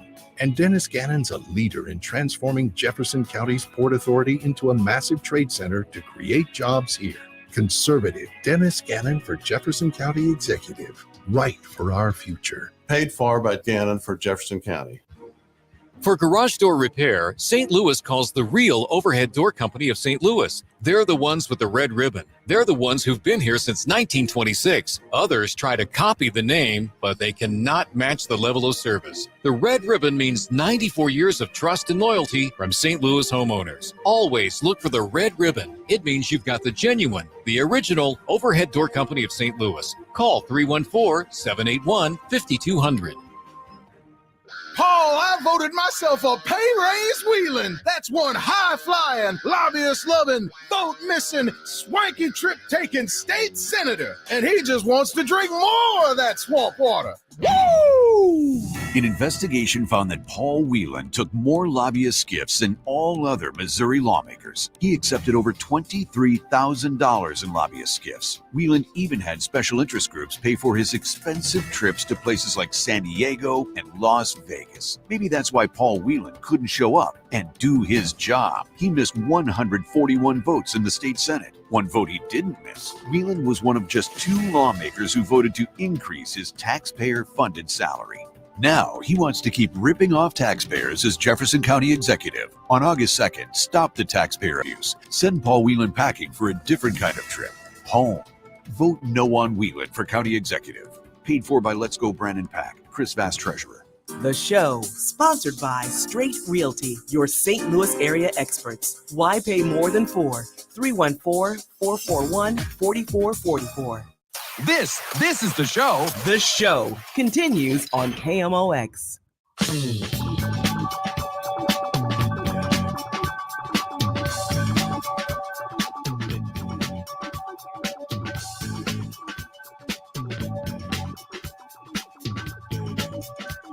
All right, coming up at 12:30, Matt Pauley is going to join us. As the host of Sports Open Line, does the Cardinals pre- and post games here on KMOX Monday through Friday. Before long, he's not going to be the new guy anymore, but for now, he's still the new guy. We'll have Matt. We'll talk. How a little long bit is he about the new guy? I don't know. I think it's like maybe a few weeks, and then he's just our guy. He's our guy anyway, but I mean, like, you're only the new guy for a little while. I'm trying to flash back to 2006 when I was the new guy, and I think that lasted for about a month. By KMOX standards, I think you're the new guy for like 7 or 8 years. Well, you're the new guy until there's somebody newer than you. Yeah. I think I'm still the new guy. you are. Well, not anymore. Now Not Matt anymore. is. Oh, Right. okay. So he took that away from you. You were the newest before that. You know, sometimes we get text messages who say, and I don't know what that other guy's name is. Yeah. Like, well, it's only been 2 Well, months. Why That would you? guy's name is so appropriate, Rongy. Oh, man, I get that a lot. I'm sure you do. I was on with Charlie Brennan for 3 years, and we still said, yes, I was listening to Charlie Brennan and that lady that's sometimes on with him. I call you that lady, too. It was you calling in to Anyway. the It was Charlie me. Brennan show. So we will talk more Cardinals with him at 12:30. We'll be looking ahead mostly to the trade deadline tomorrow, and there's some rumors that are out there, of course, involving some big names. Juan Soto. Over the weekend, I was listening to MLB Network Radio. They were talking about Shohei Ohtani. That the Angels probably aren't willing, but they might be getting to the point where they're thinking about just totally tearing it apart and all of that, because Ohtani is a free agent after next year. They don't know if he'd want to stay if they keep stinking, that whole thing. So the Cardinals are being mentioned with all the big names. We'll see how that goes, and we'll talk about that at 12:30 with Matt, and then at 1:30, Will Leach is going to join us from MLB.com. He just wrote a piece about Soto, his column about Soto, and he ranked the Cardinals a little lower on that list than, say, some of the others, right? Like Rosenthal and Heyman and all those guys have the Cardinals with the Padres as kind of the top 2. And Will is a Cardinals fan, I should point out. He's from Mattoon.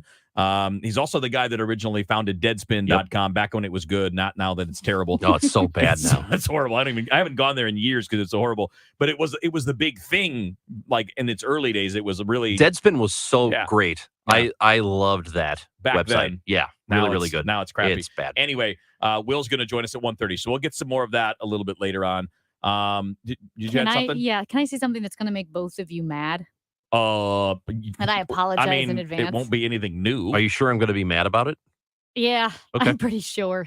So my brother and I were talking about the Juan Soto trade the other day. We went to dinner, and of course, we all love Star Wars. And for some reason, Juan Soto, because it sounds a little bit like Han Solo. A little bit. I kept hearing Jabba the Hutt going, ho, ho, Juan Soto, ho, ho, Chewbacca. You are. I I don't even want thinking, to. I don't even want to. I kept thinking of Jabba the Hutt talking about Juan Soto Now because it sounds like Han Solo. That didn't make me mad, but it definitely made my stomach rumble a little bit. It should have been upsetting. So I think, honest to goodness, I could hear the whole Jabba the Hutt, Han Solo conversation when we were talking about Juan Soto when they put Han Solo in the frozen carbonite. I remember that whole conversation. That's what I could hear with Juan Soto. I hate you so much. Yeah. I knew you would. You just I ruined knew it everything. would make you mad. I don't know if that ruins the baseball talk more or Yeah, if it it ruins does. the Star Wars part more. I don't even want to talk about And Juan then the Soto little anymore. guy that sits on Jabba the Hutt's Yeah, the little lap. bird. No, his name is Salacious B. Crumb. You bring that up a Salacious B. lot. Crumb. That's right. She does. Do you she have loves a particular that thing. like? He's my favorite. Oh, he is. Yeah, my Wow. brother can do the laugh exactly, and it's super loud. So yes, I did talk about Juan Soto, and then my brother. Do you did know the what Salacious Amy B. strikes Crumb me laugh. as? You know those I know people. this is off-putting. Strange person? Well, I mean, yeah, but those people who do live in the mountains and they haven't been around civilization for a very long time, and they have like their own language. No, well, they have like 100 books. Like Nell. Mm-hmm. They have 100 books. They have some electricity, and there are like 10 VHS tapes they have, and they've just watched the same 10 VHS what's tapes over and interesting over is again. I've been around so many different groups of people. I just find that hard to believe. I know, but I think what it is you realize, everybody's weird. So No, I'm that's pretty true. confident in who I am.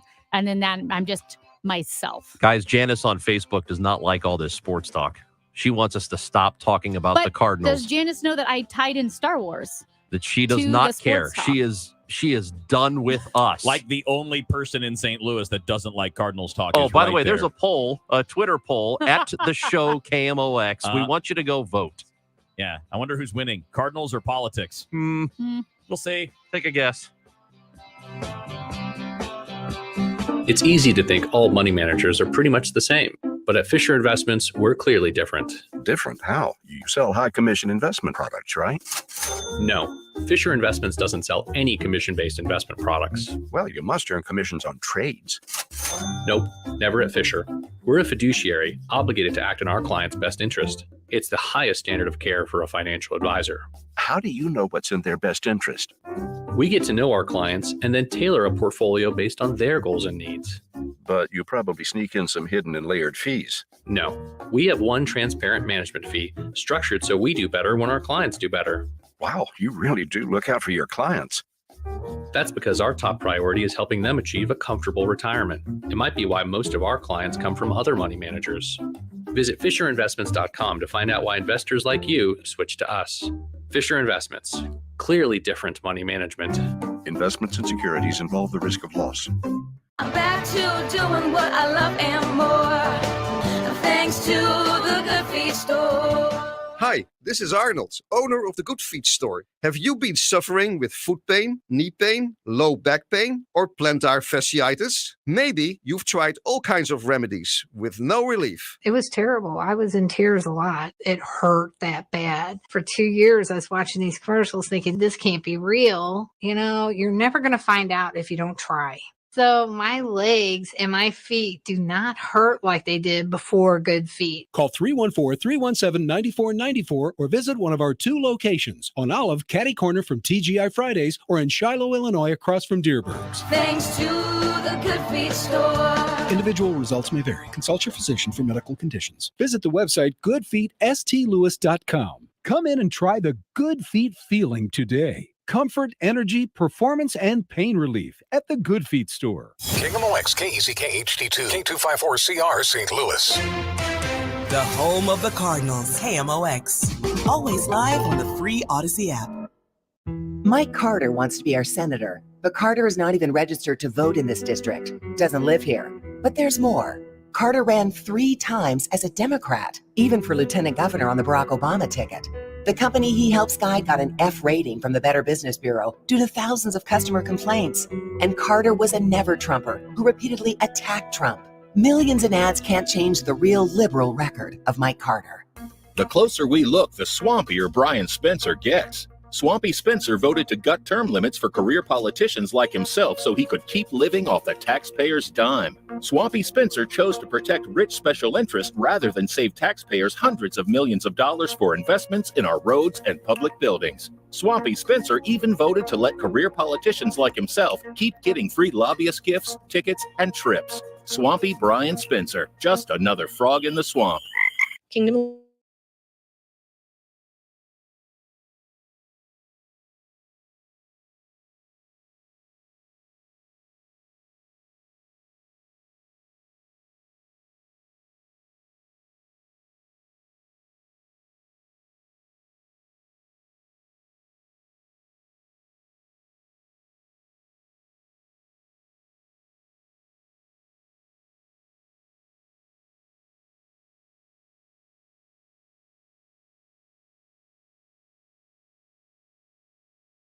Tour as questions swirl over a possible stop in Taiwan that has fueled tension with Beijing. Local media in Taiwan says Pelosi is expected to arrive Tuesday night, becoming the highest ranked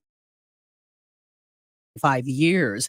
Such a visit would spark fury in Beijing, which regards Taiwan as its own territory and has repeatedly warned of serious consequences if the trip goes ahead. The confirmed death toll in the eastern Kentucky flooding has topped 30. Jonathan Jett is superintendent of an elementary school, which has become a go-to hub for much-needed supplies and services. It's sad to see people that have lost everything trying to put their lives back together. Bruce McKinley is in eastern Kentucky. We've been living here for 50 years. This is far and away the worst flood that I've seen. Missouri's governor visits the St. Louis area today. Kevin Killeen tells us why. Governor Mike Parson is scheduled to be in University City this afternoon, seeing of some of the worst flash flooding that swamped basements, and scores of cars around the St. Louis region were flooded and damaged, some of them totaled. He'll be meeting with state, federal, and local officials about hurrying up the process of getting disaster assistance. About 60,000 voters expected to hit the polls in St. Louis tomorrow, a 30% turnout. The big draw may be first-time Congresswoman Cori Bush. She faces challenger State Senator Steve Roberts in the Democratic primary. So there's an important congressional race that's on the ballot, on the primary ballot. Other races that are there. There's a school district bond issue that's on the ballot also as well. Democratic Director of Elections Ben Borgmeyer says, make sure you go to the polling place that was on the mailer sent to your house 2 weeks ago, because you can't just vote any place where other people are voting. The polls are open from 6 a.m. to 7 p.m. U.S. Senator Lindsey Graham is challenging a subpoena to testify before a special grand jury investigating whether then President Trump and others broke any laws when they tried to overturn Joe Biden's win in Georgia. Emergency officials are urging residents in Northern California to heed evacuation orders as the wildfire burning near the Oregon border has grown to more than 82 square miles. CBS News correspondent Jonathan Vigliotti on the painful reminder discovered in the area. Officials are urging residents to take evacuation orders seriously. The sheriff's department confirming over the weekend they found 2 people dead in their car in their driveway. It appears they were overcome by flames. The First Mid-Bank and Trust business desk, no picket lines at Boeing, at least not today. The company presented a new contract offer to the union over the weekend after an overnight bargaining session. Union leaders reportedly wanted wage increases, auto progression rates, and 401k gains. Boeing says the new offer builds on their previous highly competitive ones and directly addresses issues that have been raised by employees. Union members will vote on the offer Wednesday. If they turn it down, they could go on strike Thursday. Michael Calhoun, KMOX News. And Boeing says the offer allows members to keep their current 401k and includes an automatic 4% contribution. The Dow from Stifel is up 39 points at 32,885. Watch for a crash eastbound 70 at O'Fallon Park. The left lane is closed there, but that could reopen about 5 minutes from now. Steamy times back across St. Louis the next couple of days. For this afternoon, mostly sunny, breezy, hot and humid, 95. Tonight, partly cloudy, just a slight chance of a pop-up thunderstorm. Humid, 72. Tuesday and Wednesday, partly sunny, hot and humid, 95, with scattered showers and thunderstorms in the picture, with a cool front coming down slowly. Wednesday night and Thursday, 88. But still humid on Thursday, Friday, partly sunny and 85. I'm meteorologist Abe Murray for the Voice of St. Louis, KMOX. And right now we have 91 degrees. The heat index is 102 downtown at the Arch. I'm Carol Daniel, KMOX News. Sponsored by Mosby Building Arts. Mosby Building Arts here, asking what your dream bathroom looks like. Glam and gorgeous, modern and masculine, beachy and bodacious. One thing's for sure, nobody's style is old and ugly. So do yourself a favor and call Mosby for a brand new bathroom that's just your style. The show, sponsored by Straight Realty, your St. Louis area experts. Why pay more than 4? 314-441-4444.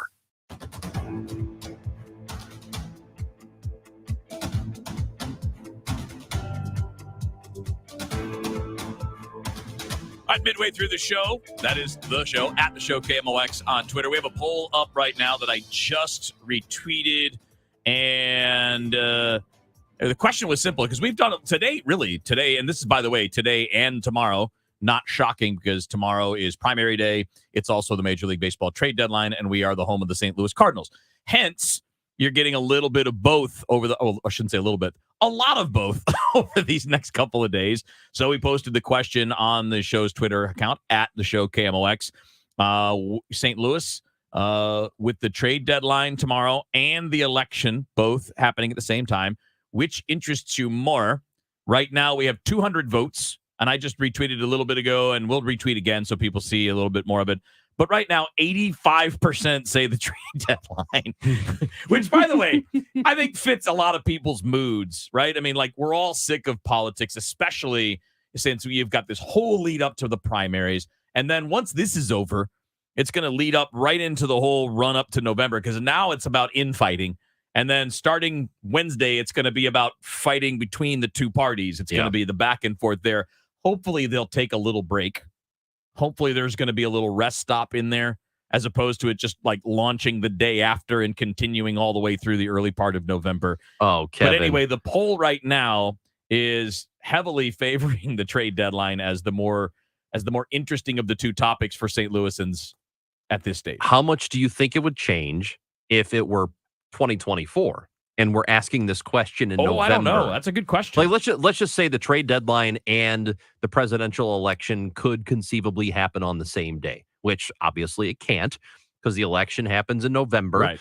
Well, and baseball season is over by then. Let's say Game 7 of the World Series. Oh, if the Cardinals aren't in it. Oh, if they're in it. Well, if they're in it, then it'd be like 100%. Yeah, I think 100%. Like, there would be literally nobody that votes against it, except for somebody who accidentally vote. Oh, wrong vote. Yeah. But you can't change your vote. I retweeted the show, KMOX, the Twitter poll, and I asked the question, is it only sportsy people responding to this poll, or what's going on here? And we did have a response from Mary Twain.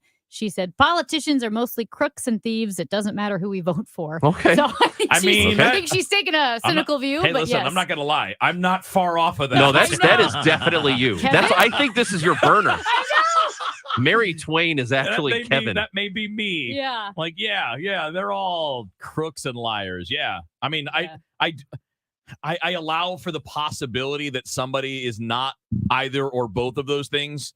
But I do kind of feel that they're all either one or the other, or a combination of the two. Yeah, I'm not that. I don't like that. I don't like that group of people very much. I don't believe. I don't know. I don't have a percentage, but I think there is a significant number of people in politics who genuinely think and want to do well for people. I do. No, I really do. I think there are a lot of people that just what they want. I know you believe it. I just don't think it's true. Yeah, I think there are a lot who absolutely are self-serving only.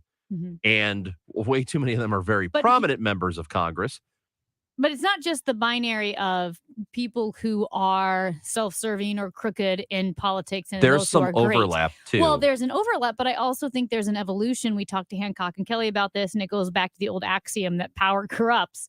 And I do think there are people who enter politics for all the right reasons and are really trying to help. And perhaps the longer they're in it, the longer they see what you have to do to kind of garner power, to get in the right circles, they start changing. We've heard time and again about even Eric Schmidt changing. I know Michael Kelly, former head of the Democratic Party in Missouri, was friends with Eric Schmidt, and he has changed with the shifting tides of the Republican Party. And so I do think there are politicians who get into politics for the right reasons, but it's staying true to your principles is probably the hardest don't part. Tell me what you are when you're 18 years old. Tell me what you are when you're 40 or 50 and you've lived a little bit. Like, I know it's one thing to have good intentions. I wish you had the discipline and the desire and the willingness to try to stay with that rather than be like, well, that's how you play the game, so I got to play the game. No, you don't. You don't have to do it that way. Kevin, the road to hell is paved with good intentions. Oh, see, another axiom. Yeah, see, they're all going axiom to hell. lady showed up. They're all going to hell. That's what you just told or me. that's a platitude. Right? Platitude lady. That's more of Yeah. a platitude Yeah. than an axiom. Yeah. Yeah. But that would mean they're all going to hell, right? No, that's not what that means. Oh. That means No, it means that's what I think, I guess. Yeah. I heard that from a college professor once, and my grade wasn't good. I don't even know what it was. I think it was like I don't know what the class was. And he said, "Is this what you were looking for?" And I said, "Well, I intended to do better." And he said, "Well, the road to hell is paved with good intentions." Okay, and I went, "Oh, damn, okay." So I also, when I I taught, felt guilty. yeah, well, you should. And also, Then I got an A. I taught AP literature and honors writing in high school for several years. And I teach kids that for the most part, adverbs are not great. Do not use adverbs. And whether it's fiction or nonfiction, and I always talk about adverbs, Stephen King in his seminal book On Writing, that's the name of it, On Writing, where he talks about the writing process, he says the road to hell is paved with adverbs. Like very. It's like the I most would basic. change that to the road to hell is paid by grammar nerds. Oh, no, You know what? we were all better off by having better grammar. But there are some people. Yes, we are. There are some people. Thank you, Ron. Hey, there are some people, though, that overuse the word very. Very? What Like about very, very. This is a very, very good. What about many? What about many, really, Many. really, Oh, really? yeah. I like that one, though. I like really, really, really good. Yeah, that's. You use that. Really's fun A to lot. say, though. It's a fun word. I don't know if it's that fun. Really? Like monkey's a fun word to say. I always liked. Monkey and really. Some words Okay. are fun. I think trout and spackle are my two favorite words. Spackle's a great one. And trout. So one of the things that's trending is hashtag MoSen, which is all about the primary for tomorrow. And our trending segment brought to you by Old Town Donuts and Florissant and Connellville.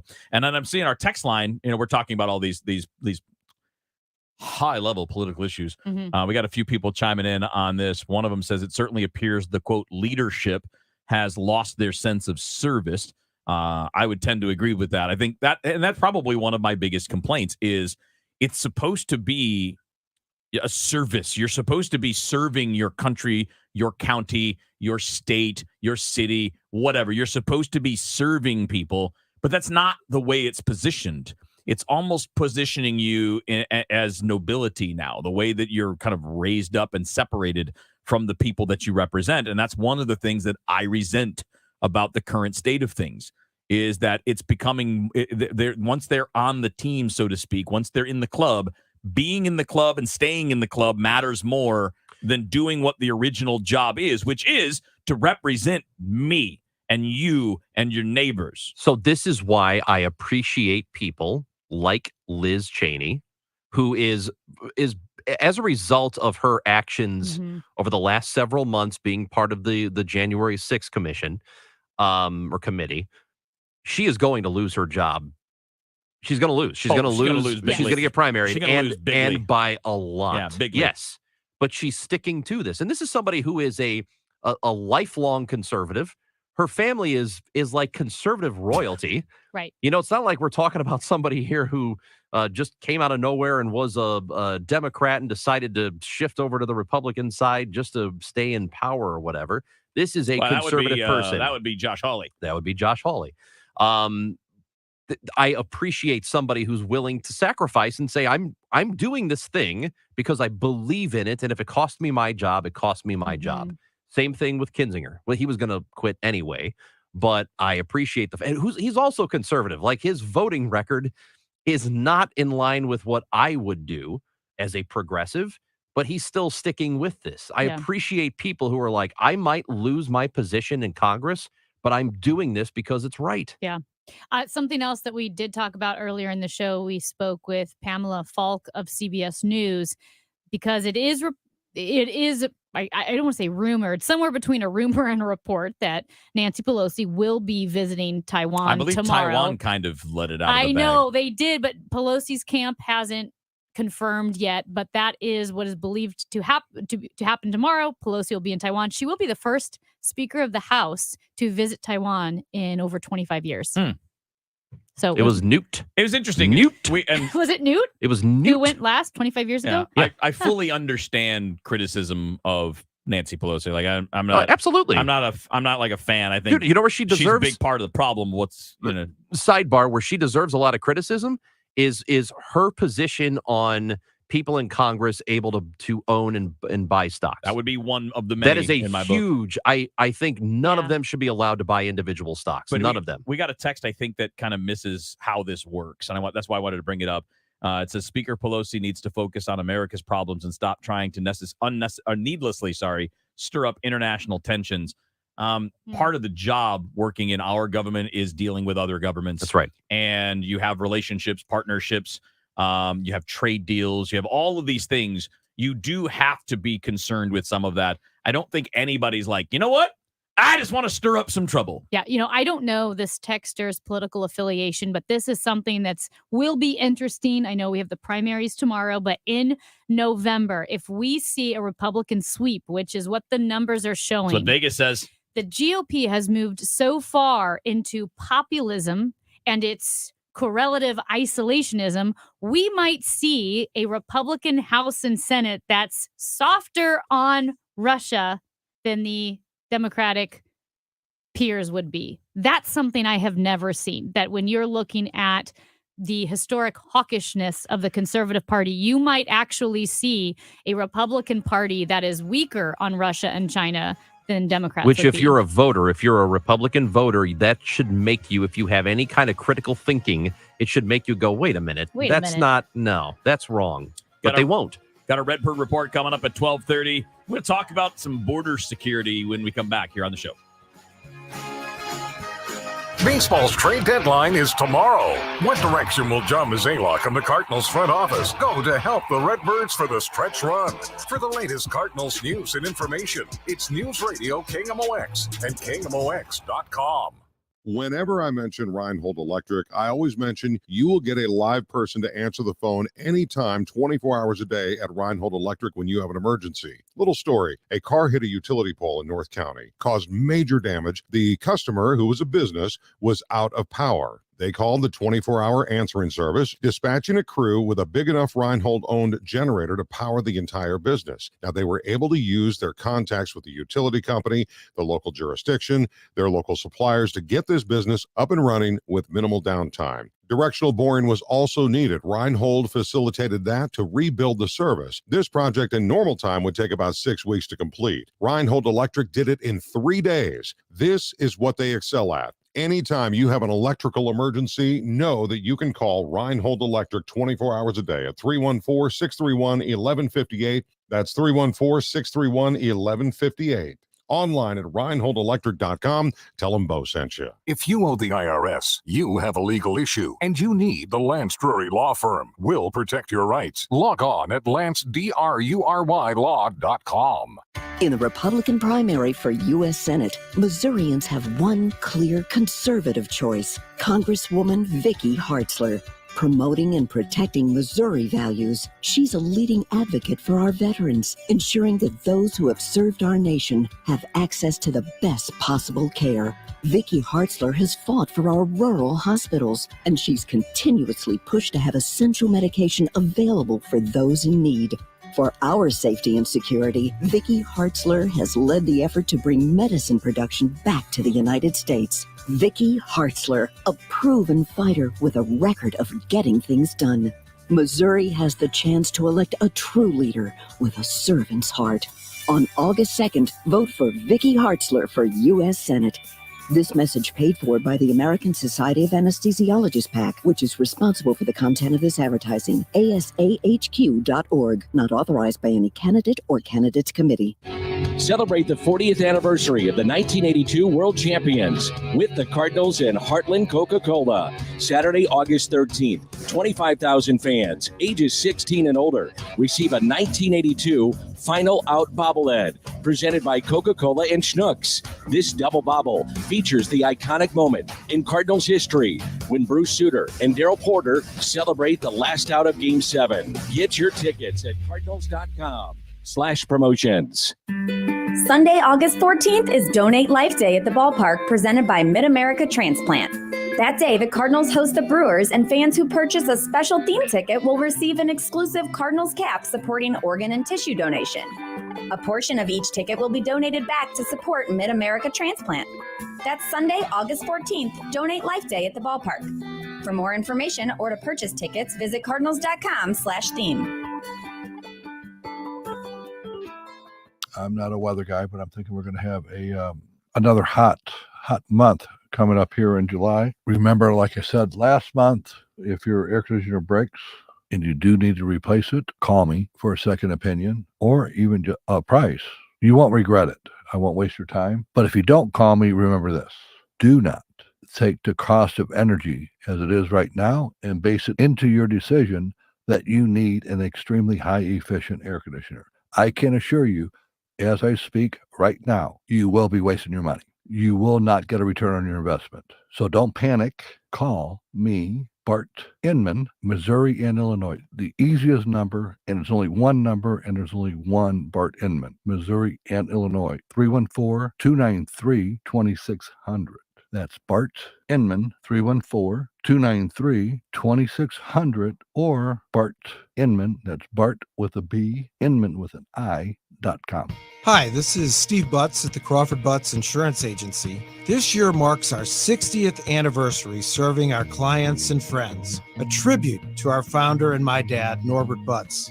As your local independent insurance agency, we've been proud to represent many fine carriers such as Safeco, Travelers, and Progressive. So please give us a call for all your insurance needs. 314-752-2500 or CrawfordButts.com. Manor Grove has been caring for seniors for over a century. Everyone at Manor Grove is treated like family, and that's exactly how our residents should feel, like family. Our staff strives to make Manor Grove feel like home. Be assured, your loved one will be well taken care of at Manor Grove. The entire Manor Grove team views everyone inside as family and looks forward to seeing residents and coworkers every day. See for yourself at manorgrove.com and take our virtual tour. Welcome home to Manor Grove. Nearly a century of informing, entertaining, and serving St. Louis. KMOX.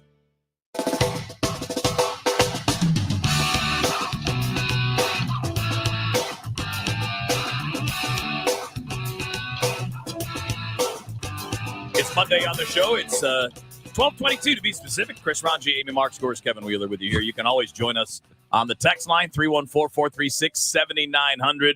I got a text a moment ago that said, did Wheeler just say Hawley switched parties? And I said, yes, I did. I was thinking Greitens. I said Hawley. It was stupid. So there is my correction. Oh. Dumb. I mean, I think I agreed with you too. Yeah, you probably did. I But it was, paused but because I was it. going to say Greitens, and I thought, wait, am I forgetting a story? That's what I thought. My default is always, I must be But forgetting very something. simple. I mean, yeah. it's easy enough when you screw up to say, yeah, I screwed up. I got it wrong. I just switched names. It's So there you okay. go. Good catch by our listener in the 636. All good. Also, I would like to read this Facebook message. Oh, I say you were giggling when you Yeah, came so back. you are welcome to watch us on Facebook. Facebook.com/KMOX1120. That's correct. And Steve writes in, Our who boss? said, no, not different Steve. Oh. Steve says, Amy, your jacket looks too big for you. And then Yeah. Amy responded, that's so weird. It fit yesterday. Amy is she is into what they're called a boyfriend jacket, right? Yes. It's a thing called a boyfriend jacket. That's a thing? I'm actually really impressed and shocked and was not expecting that you would actually know the name. I So- mean, that's impressive. There is a style of women's clothing now, women's clothing that it's just bigger and oversized. Yep. Right. So the style she's wearing, it's supposed to look like she took her boyfriend's sport coat and put it on and left the house. Yeah. Okay. And I love it. I love as much fabric and material as possible. I just love trousers and big jackets. And anyway, so I have like five of these boyfriend blazers. And I mean, I know it looks huge, but this is actually an extra small. Like that's the official size because it's supposed to be extra oversized. small for a dude. No, this is that's a woman's size. Oh, but it's supposed to replicate men's clothing. It's just supposed to be oversized. Hence the boyfriend jacket. Yeah. Yeah. But Right. So you would buy that in the women's section. Yeah. Anyway, Amy, her Is that what it's technically called?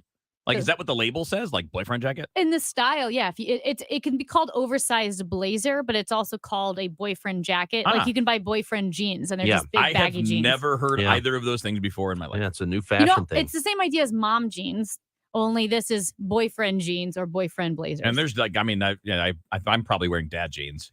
Okay. Yeah. Just regular. So Amy's refrain on this every time it comes up is St. Louis isn't ready for this. She is so fashion Guys, forward. It's true. This is not a joke. And ladies, you feel free to text in 314-436-7900. So do you know how joggers, that style of pant, is very in right now? In 2015, I went to a store, a boutique that had joggers. I bought a pair of them. I loved them. It was the first pair I ever bought. I wore them in Australia because I actually went to Australia shortly after buying those joggers. Unrelated events, but that's how it happened. Are joggers not just sweatpants?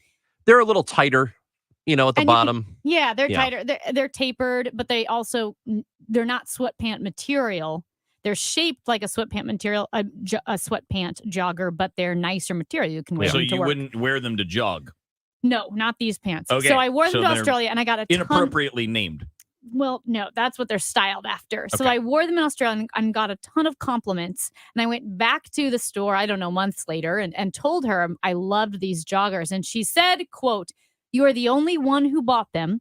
I had to take the rest of them, put them in the basement and bring them out the next year because St. Louis is so far behind fashion styles." Yeah, I can see that. I have another pair of trousers. There was this guy, we had some members of the Navy come in.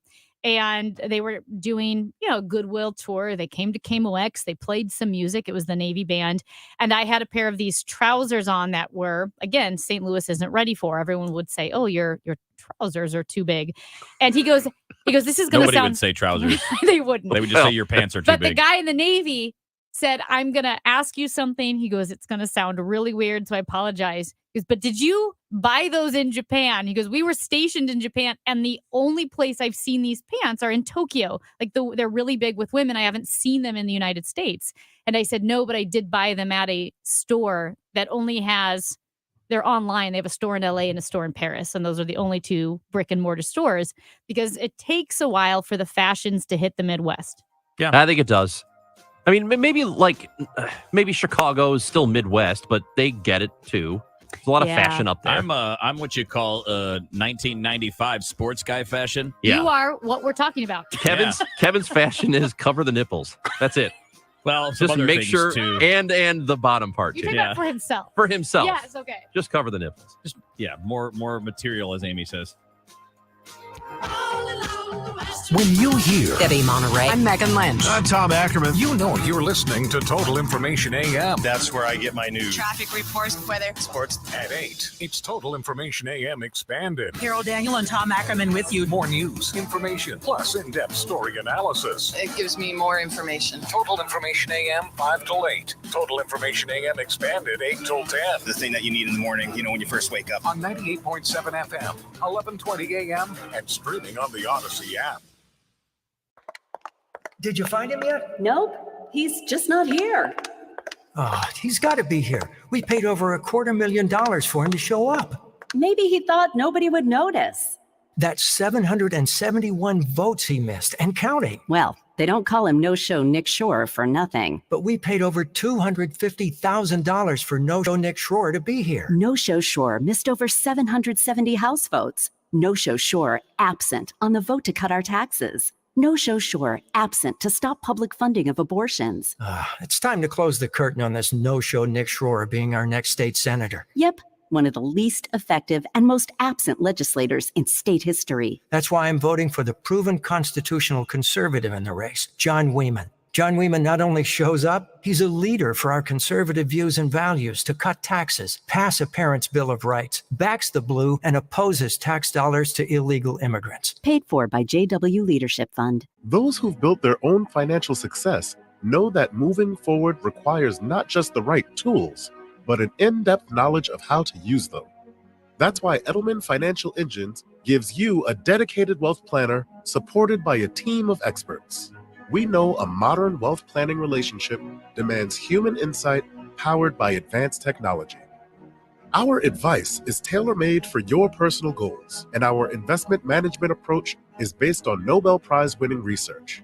We model more than 38,000 securities, so we can better stress test your portfolio through thousands of scenarios. See what we can build for you. Call 888-899-4450. That's 888-899-4450. Or visit efewealthplanners.com to get your complimentary financial plan. Edelman Financial Engines, built for those who built themselves.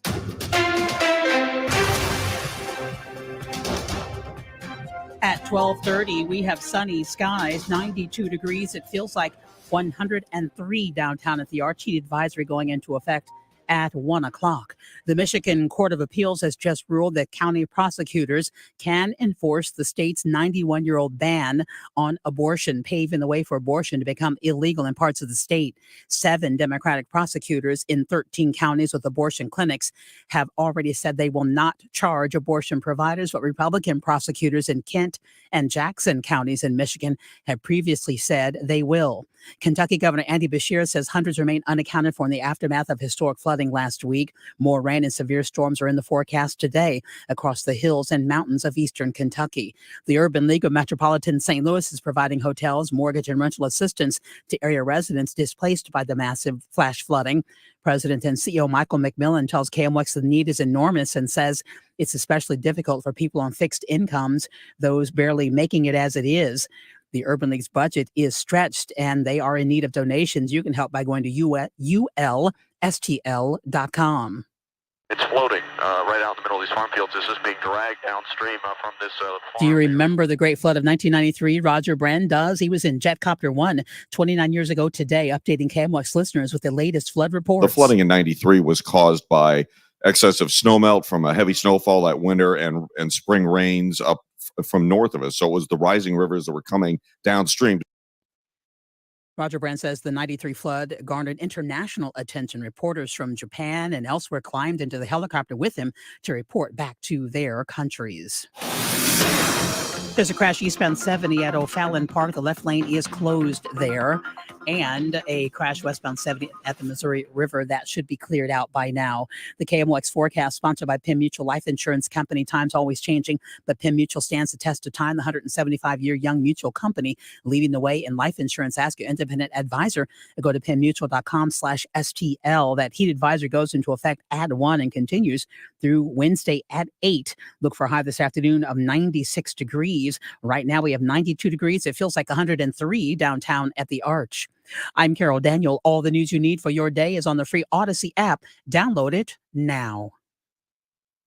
The Biz Dash is St. Louis's healthiest happy hour, combining fitness, company, team bonding, and fun. All levels of runners and walkers welcome. Thursday, September 22nd at Centene Stadium in downtown St. Louis. Create your company team today at stlbizdash.com. Are you tired of paying fees and commissions year after year, even when you lose your money? How would you like to decrease fees and limit your risk? Join me, Ben Coombs, for the Retirement and Income Radio Show, heard here every Saturday at 3 p.m. on KMOX Radio. You can also call me now for your complimentary Retirement and Income book at 844-513-SAFE. That's 844-513-7233. Oh, I voted myself a pay raise wheeling. That's one high-flying, lobbyist-loving, vote-missing, swanky trip-taking state senator. And he just wants to drink more of that swamp water. Woo! An investigation found that Paul Whelan took more lobbyist gifts than all other Missouri lawmakers. He accepted over $23,000 in lobbyist gifts. Whelan even had special interest groups pay for his expensive trips to places like San Diego and Las Vegas. Maybe that's why Paul Whelan couldn't show up and do his job. He missed 141 votes in the state Senate. One vote he didn't miss. Whelan was one of just 2 lawmakers who voted to increase his taxpayer-funded salary. Now, he wants to keep ripping off taxpayers as Jefferson County executive. On August 2nd, stop the taxpayer abuse. Send Paul Whelan packing for a different kind of trip. Home. Vote no on Whelan for county executive. Paid for by Let's Go Brandon Pack. Chris Vass, treasurer. Find out what's happening with your Redbirds from the manager himself, Oliver Marmol. Sundays at 10:15 on Sports Open Line and Wednesday mornings at 9:50. The Ollie Marmol Show. I'm excited for not only the club but for the fans. This is a special year for sure. On KMOX.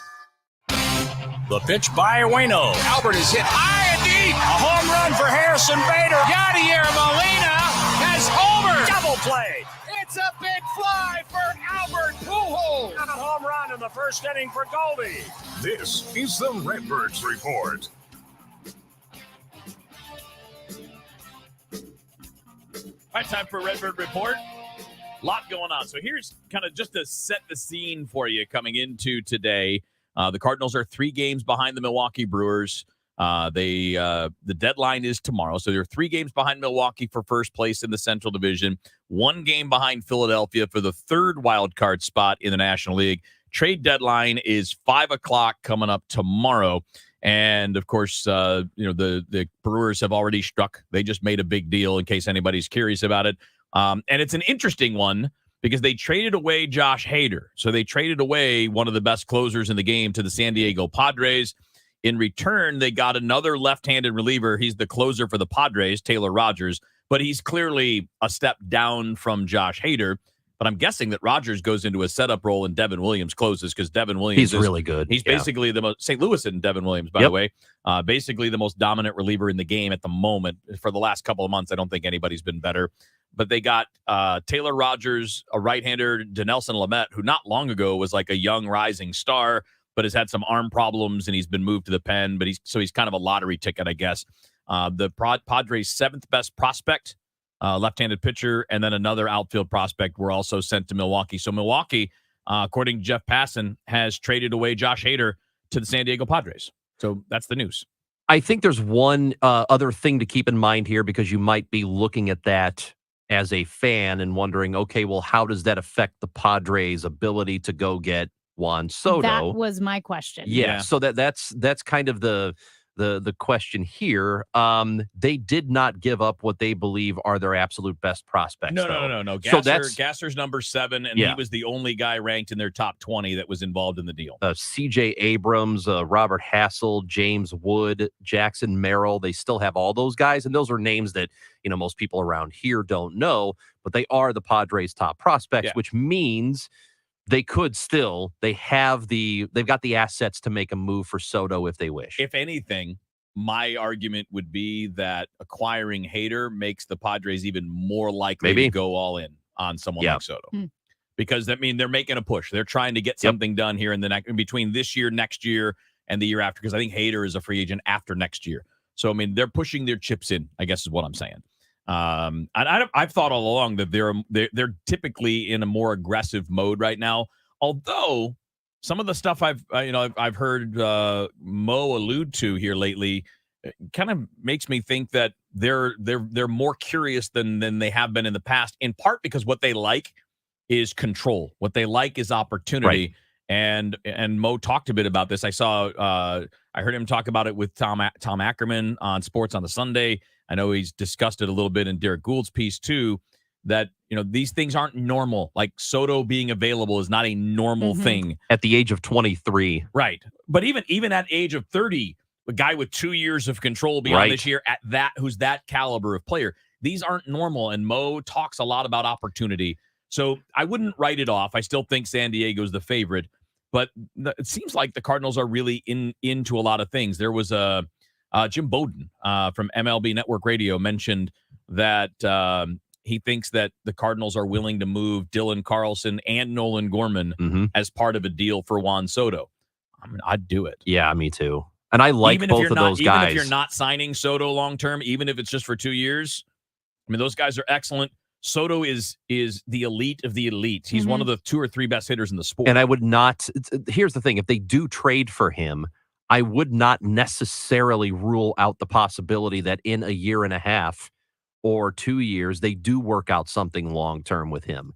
I wouldn't say it's going to happen, but I wouldn't also say it's foregone that he's going to be gone as soon as his current contract is up. And here's the thing: when a player of his there are a lot of guys who are 26 years old who are a couple of years into baseball, and you're still trying to figure out if they're good. You know, when Juan Soto is 26, he's already good, and you know it. Like he is established right now as one of the game's best players at the age of 23. Yeah, if you compare already him, established. If you compare him historically to all players who have ever played, and you compare what he's done at the age of 23 to everybody else, he's in the argument to be with the best of the best. And he's already a couple of years in. So it's not like he's a rookie and, well, let's see how this plays out in a couple of years. We've already gone past that point with him. Yeah. Like, you know, for a fact, Juan Soto is really good at baseball, and as long as he stays healthy, is going to continue to be good at baseball. And by the age of 26, how often do you already know that about a player? Almost never, I would argue. I mean, just the freaks. It's just guys like Acuna and Trout and those kind of guys. Right. Yeah. Hey, can I bring up Paul DeJong and his performance over the weekend, watching those games? Now, I know there's the whole statistical side of it. There's the roster side of it. But my first thought, watching him not just hit the first home run, but his second home run of the weekend after coming back from minor league, how the mental fortitude you have to have, like when you are sent down. And I feel like baseball is relentless and just sending players down. Almost sometimes it feels like at a whim, bringing them back up, sending them back down. This doesn't happen to this degree in other sports. When you go down, the amount of mental fortitude you have to know, I have to perform here. Otherwise, my hopes of ever coming back up to the big leagues again, those are over. And for Paul DeJong to do that, I find incredibly impressive, because I would feel pressure if I'm set down to AAA. I would feel pressure going, oh my gosh, if I'm in a funk, if I can't focus and I can't get the job done here, what are my hopes of moving back up again? Well, for him, he was coming back at some point, no matter what, because he makes like he's got a contract, $7, $8, $9 million. So he was going to get another chance. But wasn't like Alan Craig? Wasn't he a guy? But he didn't have that kind of money. Back? Okay, even without that money, I guess. But he did, yeah. There's that pressure, isn't there? Oh my God, yes, sure. And for a lot of guys, I'm sure, on top of just the pressure to get back, but also the frustration of going backward and riding the bus and having crappy stadium circumstance. I mean, you're used to the big leagues. Like, you know, you're used to the best of the best of the best for everything. And AAA is okay, but AAA is nothing close to the big leagues. No. Here's what the pressure is. You mentioned the contract. He makes about $6.2 million for this season. Next season, it's 9.2, which both of those years are guaranteed. Then after that, the Cardinals have a team option in 24 and 25 for $12.5 million and 15 straight out. That's a lot of money that he's and I don't know how much it's at the forefront of his mind, but you know it's at least in the back that is another $27.5 million that he knows he could get if he plays well. Like, that's automatically there for him if he proves himself worthy of staying on the team. Even though that's a couple of years down the line, there's a lot of pressure there. There's a lot of pressure that the Cardinals won't end up picking up those options for him. Yeah. And he's made a good deal of money as it is up to this point, but still, that's almost double, actually more than double what he's made up until now. I'm about to be kind of a jerk. Well, so what else is new? So just if I'm going too far on the like condescending tone, just tell me and I'll ignore it. Okay. Because we got a texter from 314 that says, "What am I missing? Soto's batting .243 with only 45 RBIs." Oh boy. And okay, I've done this a lot. I'm going to do it fast. Oh boy. Stop looking at batting average. Batting average only matters in that it is a part of on-base percentage. Juan Soto has got a 400 on-base percentage. Would you care to guess how many Cardinals have a 400 on-base percentage? I bet it's zero. It's zero. Yeah. When you, and again, I know this is a jerky tone, but I'm sorry, but I'm tired of explaining this. It's 2022. You should know this. When you look at like production, we look at things like power and on base together, right? So we look at OPS, which at 878 would be up in the range of Nolan Arenado in a terrible year for this guy. This is his worst year, and he is 54% better than Major League average. 54% better than Major League average. And the other part to keep in mind here is he's on a garbage team. He's got no men on base in front of him, which is why he doesn't have any runs batted in. And even then, he's got 20 home runs. So he's on pace for like 35 home runs, despite the fact that he has nobody of note in front of him or behind him in the lineup. He's being pitched around, which is why you're seeing him chase a little bit more. Would you guys care Look to at the guess, game on Saturday. Would you care to guess how many Cardinals are better than 54% above Major League average? Zero. One. Oh. Paul Goldschmidt. He is Sorry, having, I distracted. he is having the same caliber of season as Nolan Arenado. You're telling me that you don't want that? You don't want another Arenado level bat. And that's just now. And this is the worst he's ever been. Put him in between Goldschmidt and Arenado. He's 1,000 OPS guy. This guy, I mean, again, when you look at someone's numbers, don't look at their numbers for the first half of a year on a bad team. Look at their career. Yeah. Look at what they've done all along. All right, I'm done. Rant done. But pay attention. It's 2022. No, it's not like batting average tells you everything anymore, guys. Kevin, now what do you think about Stop it. What do you think about pitcher wins? Let's not get into that either. No, we're kidding. No, but it's look. Sorry, this, that's nerd alert. He's a very productive player, and in this lineup with those other two guys around him or near him in the lineup, he's going to mash if he ends up here. Juan Soto is now what Albert Pujols was at age 23. That's what he is. Walking through the streets of Soho in the rain. Men, if you suffer from erectile dysfunction or PE, you can call other clinics and hope for the best. Or you can experience the Paramount Men's Medical Center difference. Their licensed physicians offer treatments that have a 98% success rate, regardless of age or medical history. Listen to a specialist in men's health. I'm Dr. Schwartz. If you're not the man you used to be in the bedroom, Paramount Men's Medical Center offers custom blended medications with personalized care. Even men who have diabetes, high blood pressure, or prostate issues are lasting 30, 60, 90 minutes or longer. And it's affordable. Men, if Viagra, Cialis, or Levitra have let you down, schedule a private consultation to experience the Paramount Men's Medical Center difference. See results on your first visit guaranteed, or your consultation is free. Call 314-720-8081. 314-720-8081. That's 314-720-8081. If you filed a tax extension in April, don't wait until it's too late to handle your tax issues. Hi, this is Lance Drury with the Drury Law Firm. Every year, thousands of Missourians file extensions when their taxes are due in April. But what people don't know is the extension only moves your deadline to file your return, not to pay your taxes. So if you didn't pay anything back in April, you could now owe taxes plus interest plus penalties. You think you bought yourself time, but really you've just added to the total bill. If this sounds like you, call the Lance Drury Law Firm today. I am a local tax attorney with an A+ BBB rating, and I will meet with you right away to help handle your tax problems quickly. The deadline to file your return after an extension has already passed, so call the Lance Drury Law Firm now before it's too late. Remember, if you have IRS issues, you have legal issues. Call attorney Lance Drury, 314-260-6120, or go to Lance, DRURYlaw.com. The choice of a lawyer is an important decision and should not be based solely upon advertisements. I'm sure that you've felt the shift in the real estate market and have wondered how it will affect you. Is it time to buy or is it time to sell? What are your options? Hi, I'm Christina Straight with Straight Realty. Give us a call and we can discuss a strategy that works for your individual needs in this ever-changing market. Quality and experience at a more affordable rate.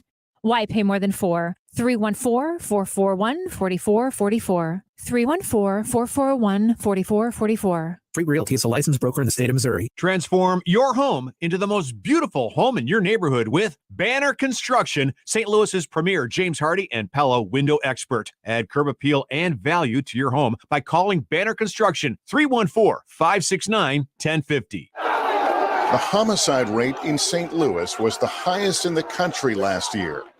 One leader has taken on St. Louis politicians for failing to do enough to stop lawlessness and violent crime spreading toward us. Our Jefferson County executive, Dennis Gannon. Dennis Gannon opposes the Liberals' dumb and dangerous plan to defund the police. Dennis supports greater funding for law enforcement to keep our neighborhoods and families safe. Since Biden won't build the wall and control the border, Dennis Gannon is working locally to stop illegal immigration here, ban sanctuary cities, and stop tax dollars going to illegal immigrants. Dennis Gannon's Strategic Jobs Initiative is focused on recruiting jobs away from China and bringing them home. And Dennis Gannon's a leader in transforming Jefferson County's Port Authority into a massive trade center to create jobs here. Conservative Dennis Gannon for Jefferson County Executive. Right for our future. Paid for by Gannon for Jefferson County. This is Corey from Air Comfort Service Heating and Cooling, here to tell you about an organization that is near and dear to our company and one we've been proud to sponsor, Greater St. Louis Honor Flight. Greater St. Louis Honor Flight flies World War II, Korea, and Vietnam War veterans to Washington, D.C. for free to see their memorials. Greater St. Louis Honor Flight is looking for you. If you know of a veteran, please sign them up for their honor flight, or if you'd like to lend your support, visit gsl-honorflight.org. And for all things heating and cooling, visit aircomfortservice.com. That's aircomfortservice.com. Mike Carter wants to be our senator, but Carter is not even registered to vote in this district. Doesn't live here. But there's more. Carter ran 3 times as a Democrat, even for lieutenant governor on the Barack Obama ticket. The company he helps guide got an F rating from the Better Business Bureau due to thousands of customer complaints. And Carter was a never-Trumper who repeatedly attacked Trump. Millions in ads can't change the real liberal record of Mike Carter. The closer we look, the swampier Brian Spencer gets. Swampy Spencer voted to gut term limits for career politicians like himself so he could keep living off the taxpayers' dime. Swampy Spencer chose to protect rich special interests rather than save taxpayers hundreds of millions of dollars for investments in our roads and public buildings. Swampy Spencer even voted to let career politicians like himself keep getting free lobbyist gifts, tickets, and trips. Swampy Brian Spencer, just another frog in the swamp. Kingdom Leadership PAC is responsible for the content of this advertising, and it is not authorized by any candidate or candidates committee. Hi there, it's John Hancock for First Mid Bank and Trust. They're a community-focused organization. They put so much money back into the communities where they serve. They've been around for 157 years. If you're looking for a bank, check them out. They got 19 locations here in the greater St. Louis area. Plenty of small business professionals to work with. They got insurance experts. Whether you're saving for your first home, paying off debt, or planning for retirement, First Mid Bank is the place for you. Go check them out online, firstmid.com. You'll be glad you did. Hi, this is Ken. And Laurie Heisey of Heisey Advisory Group. We're dedicated to helping individuals and families work toward their financial goals. Join us Sundays at 9:30 a.m. for Your Retirement Highway. Investment advisory services by individuals through AE Wealth Management, LLC. The show, sponsored by Straight Realty, your St. Louis area experts. Why pay more than 4? 314-441-4444. They're back. 3 best friends. Yeah, the 3 amigos. Yeah. Kevin, Chris, and Amy. The show.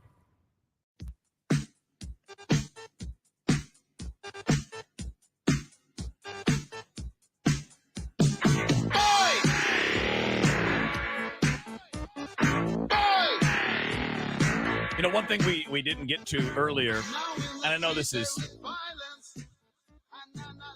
not the most exciting topic in the world, but it's a quick one that we can get to because obviously it's making a good bit of news, and we've talked a bit about in the past the Deshaun Watson thing with 24 allegations of some form of I think sexual it's assault, close to 30, if not 30. I know that he's settled almost a couple of dozen lawsuits. Well, the NFL discipline came down today. He got 6 games. Wow. And now keep in mind, he will never recover from that. I want to give you guys the initial reaction, and there's Amy's. Ranj, any initial reaction to 6 games? We all know, and maybe some of our listeners do as well, what that looks like in monetary value for Deshaun Watson, because what is his total contract? Oh, $1 million. No, for this. the The total contract is like $250 million. Yeah, so you would think $250 million. Wow, this is really going to hit him hard. Nope, because as we mentioned, the way his contract is structured, this will cost him $500,000. Maybe even less than that, but it's around that for the year because the Cleveland Browns structured his contract so that he's making almost nothing in base salary. Yeah, and that's what your punishment. That's what what you lose when you lose a game check is a percentage of your salary. So he's got all of his signing bonus, and all of the big salaries are coming in future years. And this year it's $1 million. So he's making 11/17 of his salary this year. So this is probably going to cost him a few hundred thousand. 350,000, 400,000. As it stands right now, he's going to miss a third of the season. Right. Right. So you're looking at 18 weeks, 17 games you play over the course of 18 weeks. He is looking at losing a third of the games played. Now, there still could be a change because this is just the recommendation from the arbitrator, the mediator, whatever you want to call it. Now, keep in mind, it's a judge. I think this is the important part to determine here. This was not Roger Goodell's decision. This is a third party. Wasn't the league. This was an arbitrator who is a former U.S. District Court judge, and she is the one that has been tasked with giving out this punishment. So, and I'm forgetting her name. I think her last name is Robinson, but this is a former U.S. District Court judge. Yes, Sue Robinson, who has handed this down. Now, the league does not have to go with this recommendation. That's what I was going to say. They can add to it, but you bring this person in who has this background precisely because you don't want to make it look like the league is playing around with lengths to I guess they're not meddling, so that somebody outside of the league's interest is saying this is what's fair. The NFL still has the ability to appeal the decision. They do not have to go along with this, and they could do that. Now, we don't know what the outcome is actually going to be, but we also know that yesterday, and this was kind of an odd thing to have happened, but the Players Association, the union, and Deshaun Watson's camp put out this joint statement basically saying that we're going to go by whatever the judge says we should do. We're going to accept whatever a punishment. We're not going to appeal it. And we think the NFL should do the exact same thing, which means they were tipped off beforehand. This was going to be the punishment and it was going to be light. And so that's the only reason they went along with it, because I promise you that if the suspension was going to be 2 years or something, there's no chance they would have gone along with that. And for some reason, I had the number 60 in my head when it came to the women who accused him of sexual harassment, assault, misconduct. That's because he was sued by 24 women who accused him of sexual misconduct. And it said that lawsuit is now settled, as are 29 others who did not file suit. Right. This is between 2020 and 2021. And there was a criminal investigation down in Houston. I believe it was Houston. And he was not charged. They did not bring charges. So there's a lot of levels to it. I mean, it's pretty complicated. It's clear something happened or he wouldn't be paying people. I don't think 50 women are But lying. he wasn't charged. No, I agree. But he wasn't charged. So it makes it kind of a really weird gray area. I don't know if they'll go more, but I think they probably should. We'll see.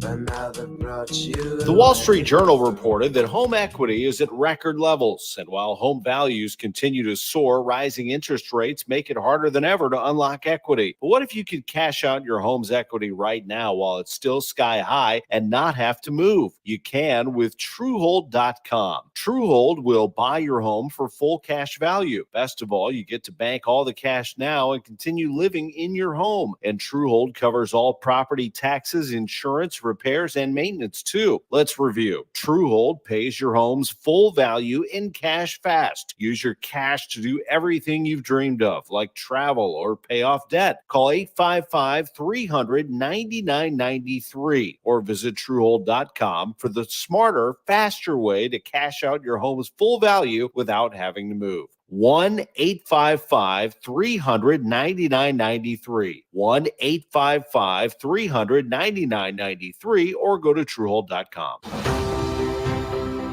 Travis Fitzwater is the right hire for state senate. Running for office is a job interview. I'm Travis Fitzwater, and here's my resume. I'm a lifelong conservative, dad to 3 beautiful little girls, a small business guy trying to make ends meet, a conservative Republican who cut our taxes, ended abortion in Missouri, defended our Second Amendment rights, and have protected our farmers from liberal activists. Travis Fitzwater is a pro-jobs Republican who knows how local families are struggling to pay for gas and groceries. And Travis Fitzwater is the one we can count on to continue to fight Biden's inflation, to get our economy back on track. The only candidate in this race endorsed by Missouri police officers, Missouri pro-life, and A-rated by the NRA. Travis Fitzwater is the right hire for state senate. Hire me on August 2nd, and I'll keep getting the job done. Paid for by Friends for Travis Fitzwater. KMOX, KECK HD2, K254CR St. Louis. The legendary voice of St. Louis, KMOX. Always live on the free Odyssey app. We thought it was over. Missouri Republican Governor Eric Greitens has just resigned this afternoon. Scandal after scandal. Already facing a felony charge, now accused of a second felony. Now there's more about Eric Greitens. Former Missouri governor is now accused of spousal abuse and intimidation. In a sworn affidavit, Eric Greitens' former wife said, I became afraid for my safety and that of our children due to Eric's unstable and coercive behavior. Physical violence toward our children, cuffing our then 3-year-old son across the face, yanking him around by his hair, a swollen face, bleeding gums, and a loose tooth. He said Dad had hit him. I wanted to protect our children because I was afraid of what Eric would do. Scandals, felony charges, now physical abuse allegations. That's not conservative, but it's the real Eric Greitens.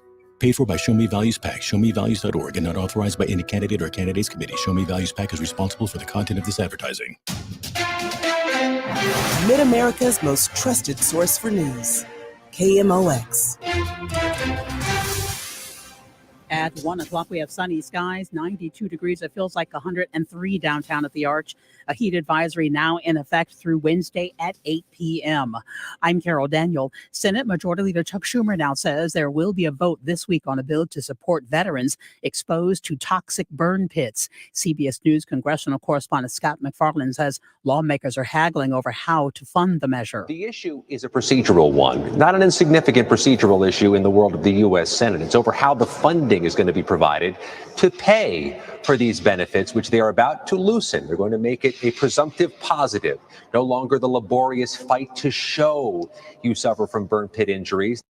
A popular bookstore damaged by flooding. KMOX's Stuart McMillan reports. Flooding, fires, you name it. The Central West End has seen a lot lately. Left Bank Books, the recent victim, where flooding caused 6 inches of water to pool in the basement. Books were damaged. Even the bookshelves themselves will have to be replaced, and the musty smell is very evident as you walk in.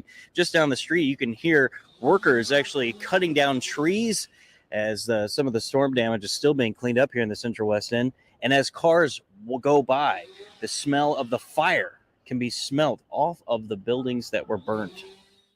In Oregon, a heat wave has claimed at least 9 lives. The heat in the Pacific Northwest continued over the weekend as it is expected to last more days this week. Oregon state climatologist Larry O'Neill says it's shaping up to be one of the warmest on record. This heat wave isn't as intense as last year for the most parts, but it is, of course, much longer. Now it's about twice as long as the heat wave was last year.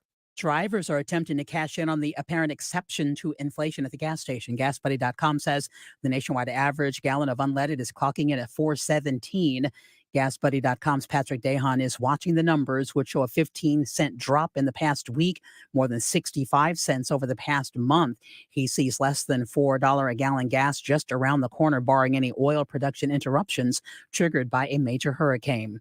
The North Carolina State Board of Elections has unanimously voted to recognize the Green Party as a new political party, reversing a previous decision to reject the party's petition while the board investigated the signature sheets for fraud. The board's legal counsel announcing today the North Carolina Green Party has submitted enough signatures validated by both the state and county elections boards to earn immediate recognition. The First Mid-Bank and Trust Business Desk companies are taking new risks to get their messages out on social media. As KMOX virtual consumer editor Megan Lynch tells us, some are engaging in over-the-top tweets to gain notoriety. Radio Shack is getting a lot of attention for its Not Safe for Work Twitter account, full of vulgar language and vulgar sexual topics. Words that you can't repeat. Definitely not at a dinner table or at work or anywhere, really. Adam Raziri is with the digital marketing firm Agency Partner Interactive. Raziri tells KMOX the brand has gone through bankruptcy and is now in the hands of a new group. Raziri says the consumer electronics company is trying to use shock appeal to gather attention, and so far it's working. They've been able to boost traffic to their website tremendously. Engagement on their social accounts is up big time. And it's because of these really unrepeatable tweets coming from their at Radio Shack account.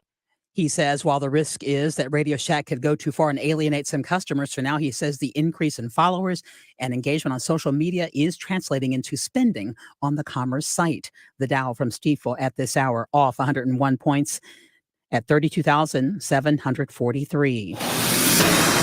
There's a stalled vehicle eastbound 624 past 270 on the right shoulder, and a stall southbound 141 at 624. The right lane is closed in that location.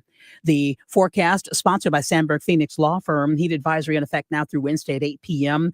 Look for real field temperatures around 105 the next 3 afternoons. It will be sunny and humid this afternoon. The high 96, warm and sticky tonight. A chance for a thunderstorm. The low of 78 right now. 93 feels like 105 downtown at the Arch. I'm Carol Daniel, KMOX News.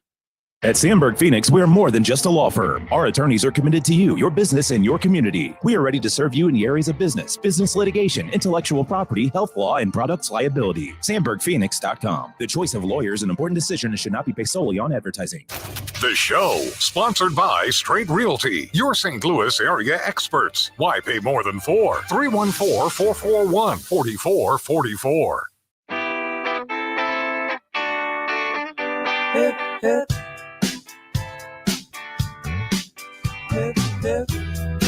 105 on the show here on KMOX. Chris Raji, Amy Marks, of course, Kevin Wheeler with you here. You guys, earlier, I want to come back to this story because I think this is a really big deal. But earlier in the show, we talked about just the gun violence and all of the nonsense that happened downtown over the weekend.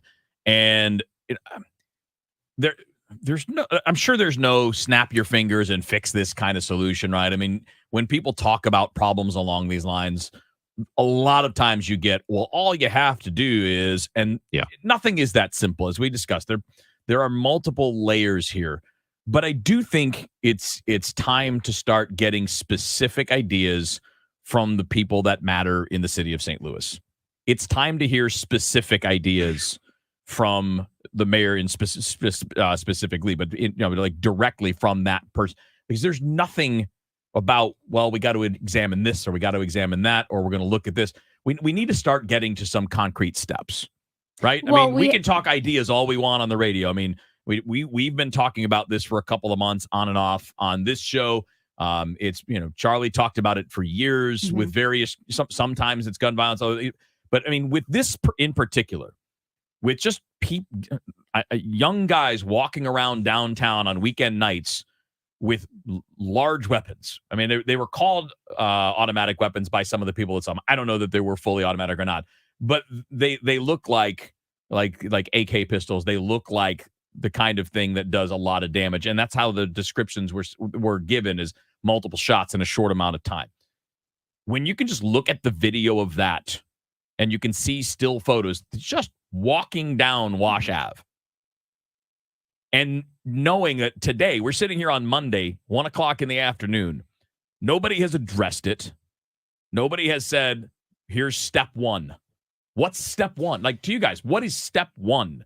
Right. Well, here's the thing. We have heard some ideas, but they all seem to be tangential to the violent crime and the shooters that we're talking about in the moment. It's like, well, we've got to address poverty or education. That's fine. And we do need to take anti-poverty measures. But any of those efforts are going to be critically hampered and impeded by violent crime itself. You can have great schools in the city, but if you have a kid who doesn't knows there's a chance that he'll be shot tomorrow, that he's got to get in with a certain group, or he has to arm himself because he may not live through tomorrow. He's definitely not thinking, I need to get good grades in high school so that I can graduate high school and get into a good college and have a career. That's a huge difference. How many kids do we ask when you meet them, hey, what do you want to be when you grow up? What college do you want to go to?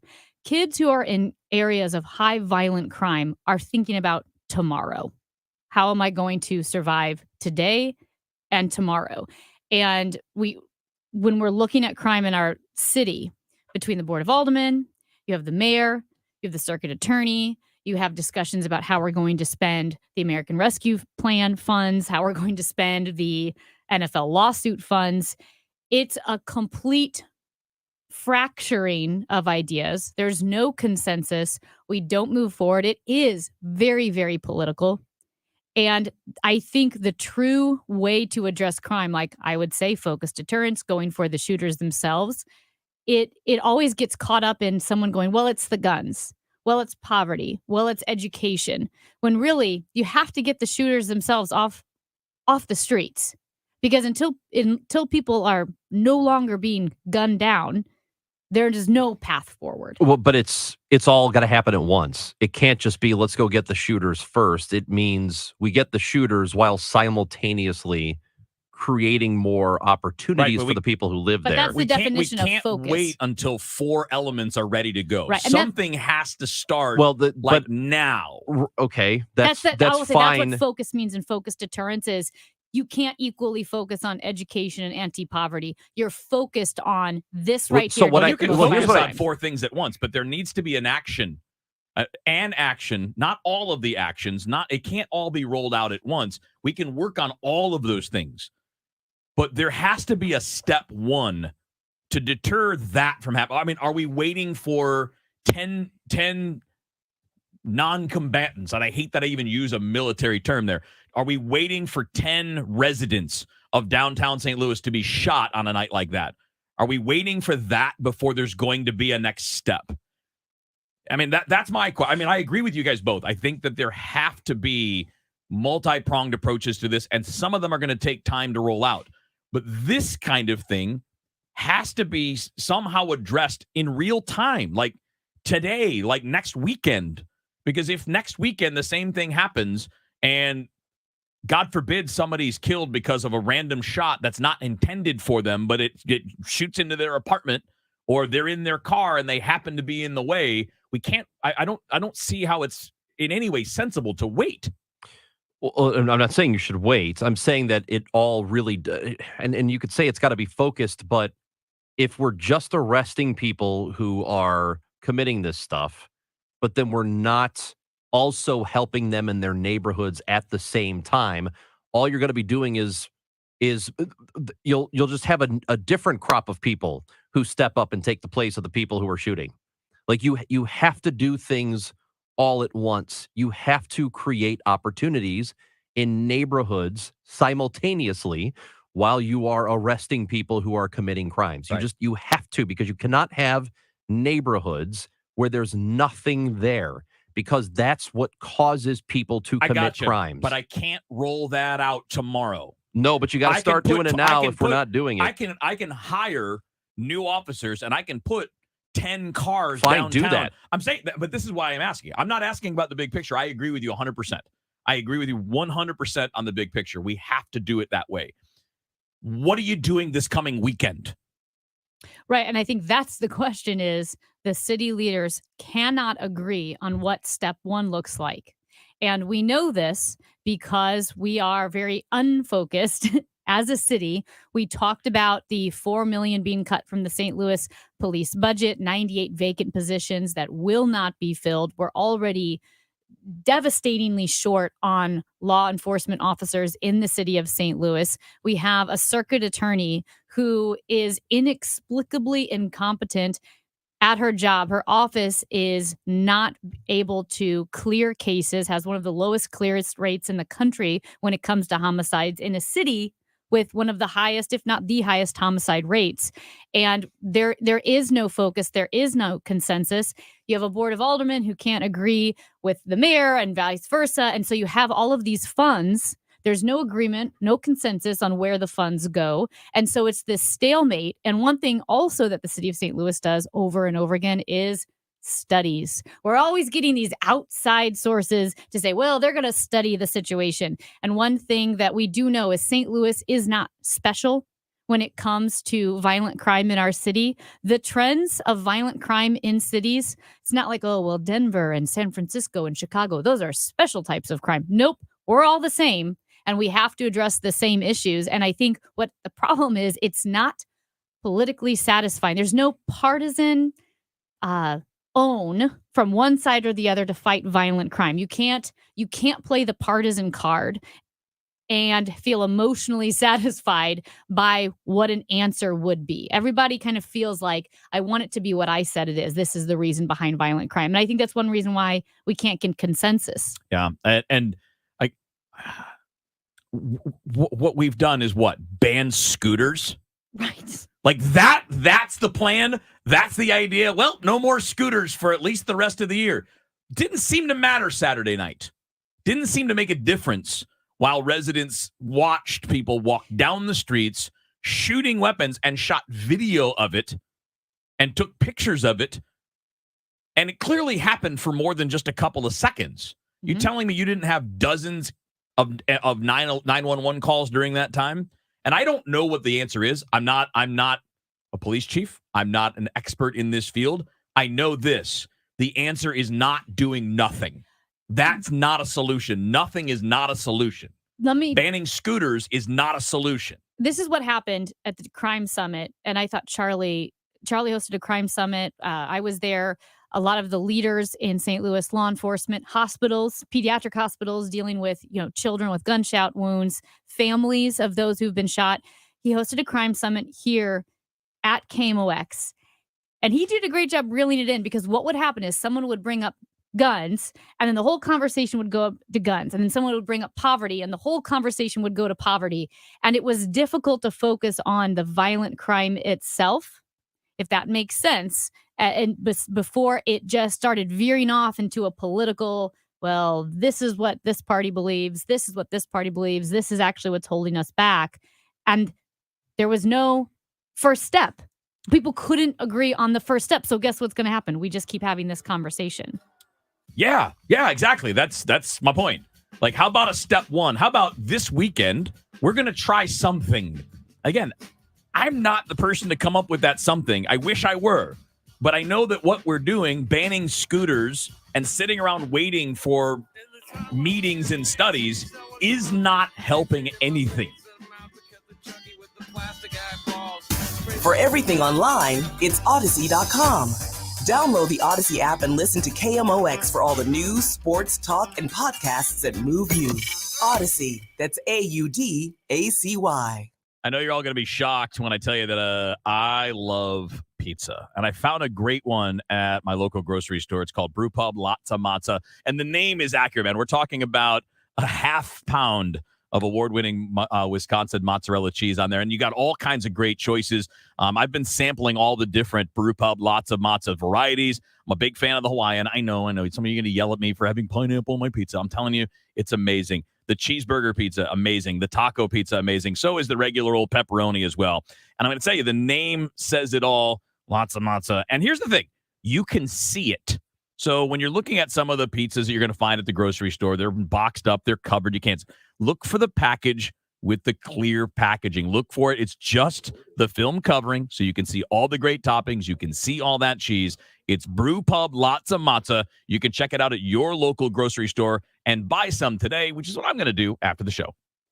This is a call to the self-starters, to the self-made, and the self-sufficient. It's time to declare a new kind of independence, because Edelman Financial Engines is here to provide tailored investment solutions for your kind of wealthy. You should expect more from your wealth advisors. Our investment management approach is based on Nobel Prize-winning research, and our planners don't sell products to earn commissions. And because we're here for those who question the answers, We model more than 38,000 securities so we can better stress test your portfolio through thousands of scenarios. So no matter where you're going next, see what we can build for you. Call 888-899-4450. That's 888-899-4450. Or visit efewealthplanners.com to get your complimentary financial plan. Edelman Financial Engines, built for those who built themselves. Hi, this is Ken Newbold at Newbold BMW. The new all-electric BMWs are here, and it proves that you don't have to be ugly to be electric. Come and drive one of these, and you'll kick your Tesla to the curb. That's Newbold BMW in O'Fallon, Illinois, or newboldbmw.com. You'll be sold on Newbold. I'm Bob Jones, and my brother and I ran J&W Cycles for nearly 40 years here in our community. I learned that when Democrats are in charge, taxes went up on my business, my customers, and my employees. Now that Joe Biden is president, the dollars we do take home don't even go as far. If you vote for me, Bob Jones, as your next state senator, I will work to lower your taxes and to protect our small businesses and farms. It's your money. You earned it. Paid for by Bob Jones for Senate. It's easy to think all money managers are pretty much the same, but at Fisher Investments, we're clearly different. Different? How? You sell high commission investment products, right? No, Fisher Investments doesn't sell any commission-based investment products. Well, you must earn commissions on trades. Nope, never at Fisher. We're a fiduciary, obligated to act in our client's best interest. It's the highest standard of care for a financial advisor. How do you know what's in their best interest? We get to know our clients and then tailor a portfolio based on their goals and needs. But you probably sneak in some hidden and layered fees. No, we have one transparent management fee structured so we do better when our clients do better. Wow, you really do look out for your clients. That's because our top priority is helping them achieve a comfortable retirement. It might be why most of our clients come from other money managers. Visit FisherInvestments.com to find out why investors like you switch to us. Fisher Investments. Clearly different money management. Investments and securities involve the risk of loss.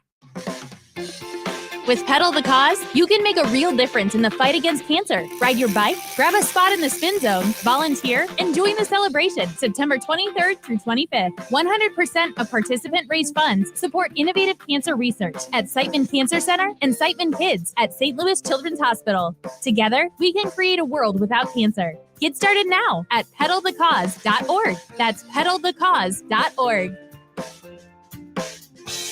Our hearing does start to decline as we age. Do yourself a favor, get your hearing checked now. It's important to do it sooner than later. I recently had my hearing checked by Dr. Colleen Bosler. Dr. Bosler at the Audiology Center, St. Peter's, Creve Coeur, and Florissant. She is the best. She has a doctorate in audiology, and she carries the top line of hearing aids because there is no one-size-fits-all solution. 636-441-7470. The Audiology Center, STL.com. Hey guys, Glover here with my very, very good friend, Dr. Kathy Maupin at BioBalanceHealth.com. If you have reached that certain age and you're just not feeling very well and nothing's working the way it used to work, go see Dr. Kathy. She is not only a medical doctor, she is a patient of this bioidentical hormone replacement therapy. It absolutely works. It's a long-term solution. She is an artist when it comes to helping you with your hormones. BioBalanceHealth.com for Dr. Kathy Maupin. All the news and all that matters to you. The voice of St. Louis, KMOX.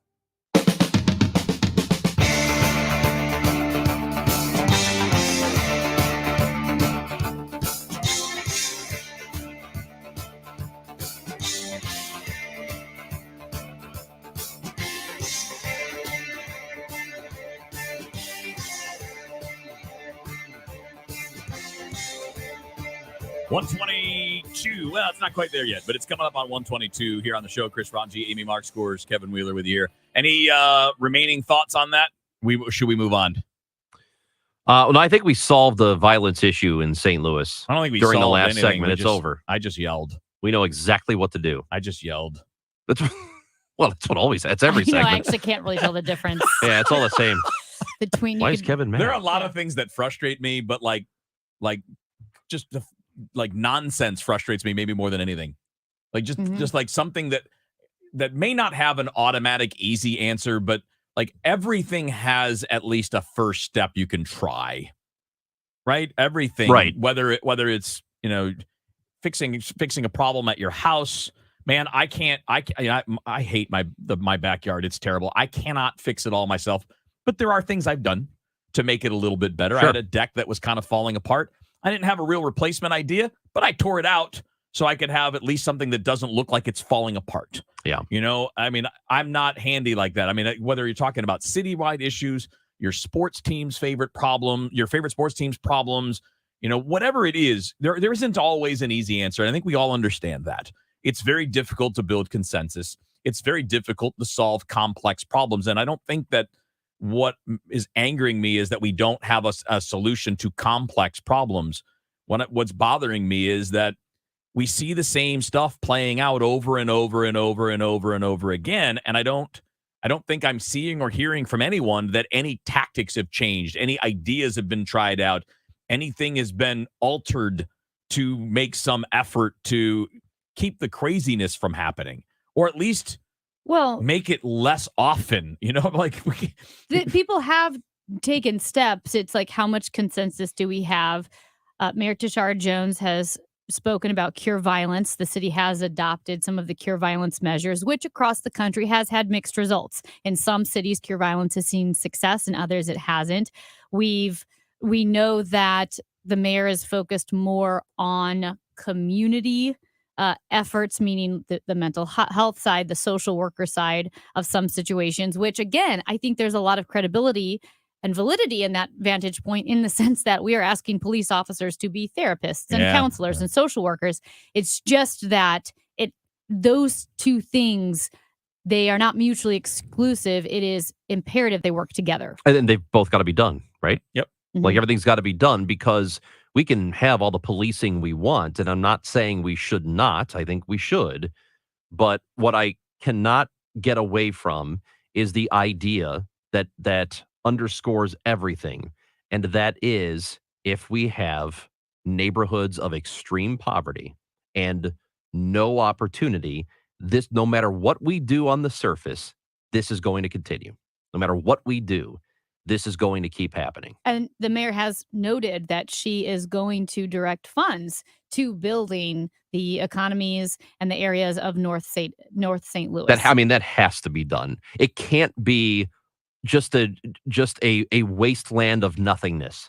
And I know that it's not that extreme, but there are a lot of parts of the north part of St. Louis. There's just nothing. There are abandoned buildings. There are no businesses. There's nowhere for people who live in those areas to even look down the block and go, hey, there's a nice grocery store at the end of the block. Like there isn't enough.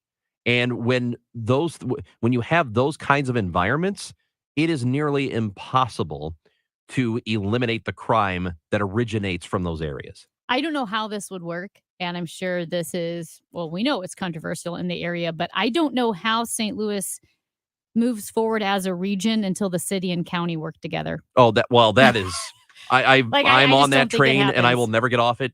I got a lifetime ticket for that train and I'm taking it wherever it goes. And because what happens in the city matters to the county, Chesterfield and to Fenton and everywhere else, because when people see St. Louis, they don't go, oh, well, actually, we're drawing. Yeah, the suburbs are nice. Yeah, no one cares about the suburbs from outside. Yes. And you want people to care, because if people care from outside the region, that might make your area appealing to bring your business someday. Like, what if you have a fairly significant company and you're looking to relocate where maybe the taxes are lower, or you feel like there's an infrastructure for you? You're not looking at the county. You don't care about how nice it is in St. Charles County. You want to know about the heart of the city, the heart of the region. In every metropolitan area is the downtown. And if your downtown is no good, people think your entire region is no good. Well, we talked about Centene. Here you have Centene. It's based in Clayton, and that's where people are going to work. But trying to recruit workers from to Centene, they're touring downtown St. Louis. They want to see, how does the Metrolink work? That's right. How is the heart of the city? And they see, man, this is not working well. I need to go somewhere else. MLS didn't say, we want to build a stadium in Clayton. No. They said, we want it downtown St. Louis. Chris Ranji, Amy Mark Scores, Kevin Wheeler with you here on the show. We're hoping to catch up with Will Leach from MLB.com. Technology willing. We'll do that next up on the show.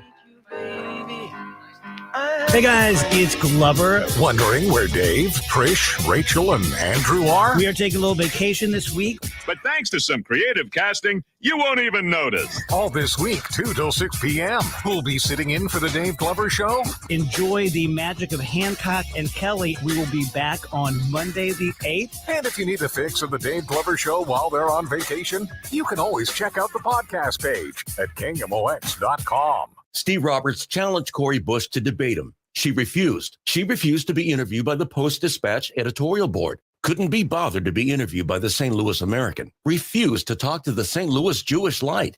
Tuesday, it's time to fire Cori Bush. She's too busy for St. Louis. Cori is too busy being a celebrity to answer the local press or hold a debate with her opponent, Steve Roberts. It's time to elect Steve Roberts, Democrat for Congress. Paid for by Yacht Pact, not authorized by any candidate or candidate committee. Yacht Pact is responsible for the content of this message. The Biz Dash is St. Louis's healthiest happy hour. Combining fitness and fun, it's a perfect team bonding activity for any size business. All levels of runners and walkers are welcome. St. Louis City SC's all-new Centene Stadium is the site of this year's Biz Dash, and participants will get a chance to see it up close. With music, food, drinks, and more, the Biz Dash is the ultimate office party. Thursday, September 22nd at Centene Stadium in downtown St. Louis. Create your company team today at stlbizdash.com. I'm back to doing what I love and more, thanks to the Good Feet store.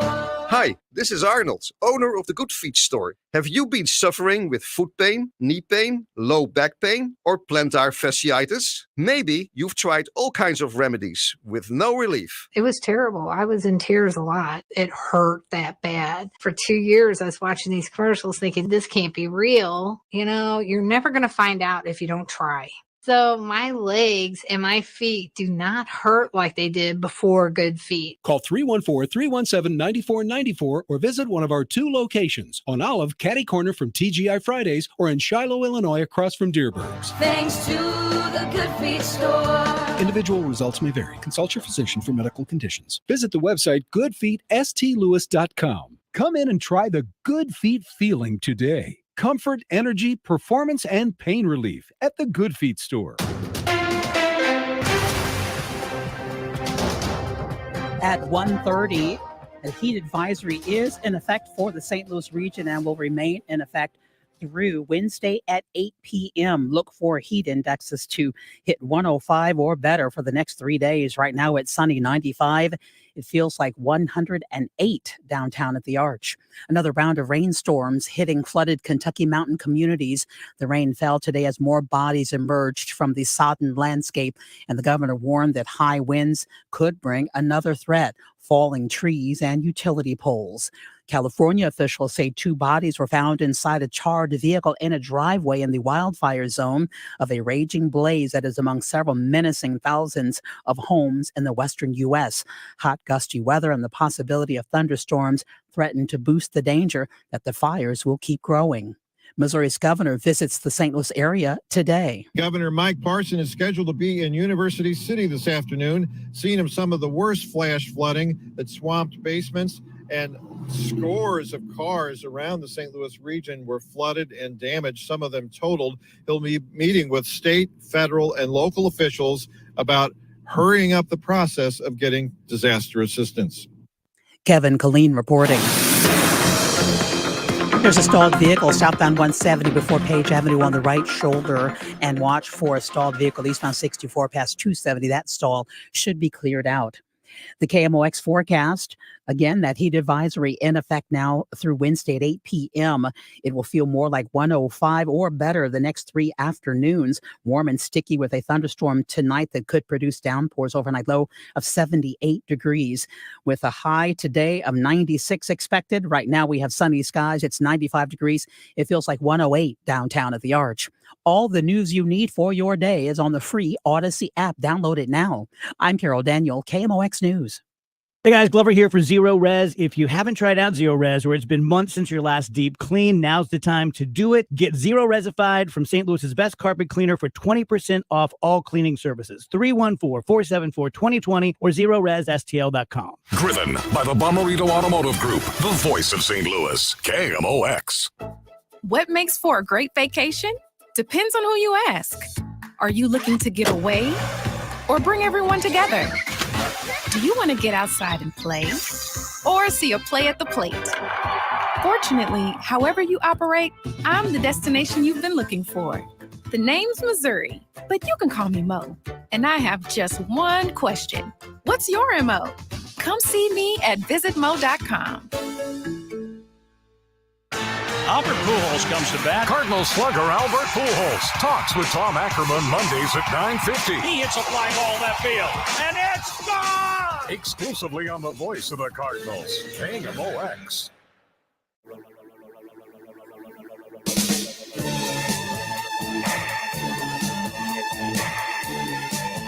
1:33 on the show here on a Monday on KMOX. Chris Ranji, Amy Marskors, and Kevin Wheeler with you here. Obviously, the trade deadline coming up tomorrow in Major League Baseball. We'll have heavy coverage for you here because we are your home for the Cardinals, and we're hoping that the Cardinals are going to be a part of some of the action in a significant way between now and that deadline coming up at 5 p.m. Central Time tomorrow. Here to help us sort through some of that is Will Leach. Of course, Will is a columnist for MLB.com, is also an author. His book, How Lucky, has been super successful.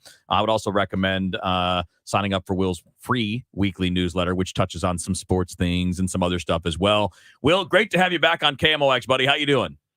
Oh, hey, thanks for having me. An honor as always, sir. So what do you think? I'm going to give you the most basic question that we get every day. What do you think about the Juan Soto stuff? I have to say, I understand Juan Soto is a generational player. He's one of the best players I've ever seen. He's only going to get better, particularly over the next 2.5 years, which is one of the reasons the Cardinals would think about trading for him in the first place. But I don't know. I feel like not only can you make an argument for why the Cardinals shouldn't do it, particularly when you're seeing with what the Nationals are asking for, which is basically, it's very strange to hear when you see like your Ken Rosenthal's and your top reporters talk about how the Cardinals are in this race for them for Soto. The basically between them and the Padres, maybe the Dodgers. And the idea is the Padres have a ton of minor league talent to give. And the Cardinals, they have the most major league talent to give, which is weird because I'm watching the Cardinals right now and I'm not feeling like they've got a lot to give, which is to say this team has a lot of other issues other than that Juan Soto cannot necessarily fix. And I think that's the problem. I do get a sense that this year, John Mozeliak and the Cardinals brass they understand the importance of this year with having Albert Pujols and Yadier Molina. But they also, you sense that he might be willing to go a little bit farther than he usually has gone in the past. The problem is the market itself is much wilder, particularly for someone like Soto, than it's been in the past. So this is really kind of outside the Cardinals' character in a lot of ways, and there's a lot of pressure being put on the Cardinals' brass to do something, and I understand that. The Cardinals they have been a disappointment this year in a lot of ways, but the notion that Juan Soto solves that problem is maybe he certainly makes the teams better, but this team is short on pitching. It's hard to see a situation where you get Soto and pitching. And never minding the fact that one of the things about the Cardinals, one of the reasons the Cardinals have been successful is because, as Mozeliak put himself in an interview this weekend, the Cardinals don't have windows. They don't think of a competitive window, which I think you can make a good case for considering the competitive window has really been the last 20 years. So the Cardinals generally kind of avoid that. A team like the Padres might be willing to outbid the Cardinals because they have a ton of urgency. They've won one playoff series, and that was just that weird 2020 win against the Cardinals in decades, and they're very much all in. They were a disappointing team last year. They've had some disappointments so far. They need to show their fans that they are willing to win and they can win. I know Cardinal fans get angry on Twitter, but we do generally understand that being good for 20 years that means they're trying to win. So it's hard. It's a tough situation, but for me, a lot of the stuff it seems outside the Cardinals' personality, and I can kind of understand why it would feel that way. One thing I forgot to include in your intro, Will, Mattoon, Illinois native Cardinals fan. So I mentioned MLB columnist, but yeah, and for our listeners that maybe haven't heard you before, I thought that was an important note to point out. Yes. Yeah. I'm not impartial here. Let's not get ourselves. It's something that we talk about a lot, or at least a few times here on this show, is that every now and then even if you're a pragmatic organization, which the Cardinals are, and it has worked in their favor for, as we mentioned, it's been good for them for 20 years. Every now and then, do you want to give the fan base a little something extra? Like, is it a good idea to occasionally overextend yourself and go get somebody like Soto? Because the way a lot of fans, Cardinals fans, I think, look at this is, yeah, they'll go to a certain point, but then they reserve themselves and they don't really go hard for certain things. Is it a good idea to sometimes operate the other way, where they are super aggressive than they usually are? I think there is, and I think if the Cardinals were operating from more of a position of strength, they might be able to do that. I think I do have some sympathy for the front office and not wanting to pay this high price, wanting to do something and having the prices be so high. But the problem is that, like, the Cardinals need pitching so desperately, like that. Sure, if the pitching were where the Cardinals had set it up to be this year, I feel like Soto could be like your Larry Walker trade in 2004, where you bring in a potential Hall of Famer to a team that's already really, really solid. The problem is the Cardinals have a ton of other problems, many of which are from their own making.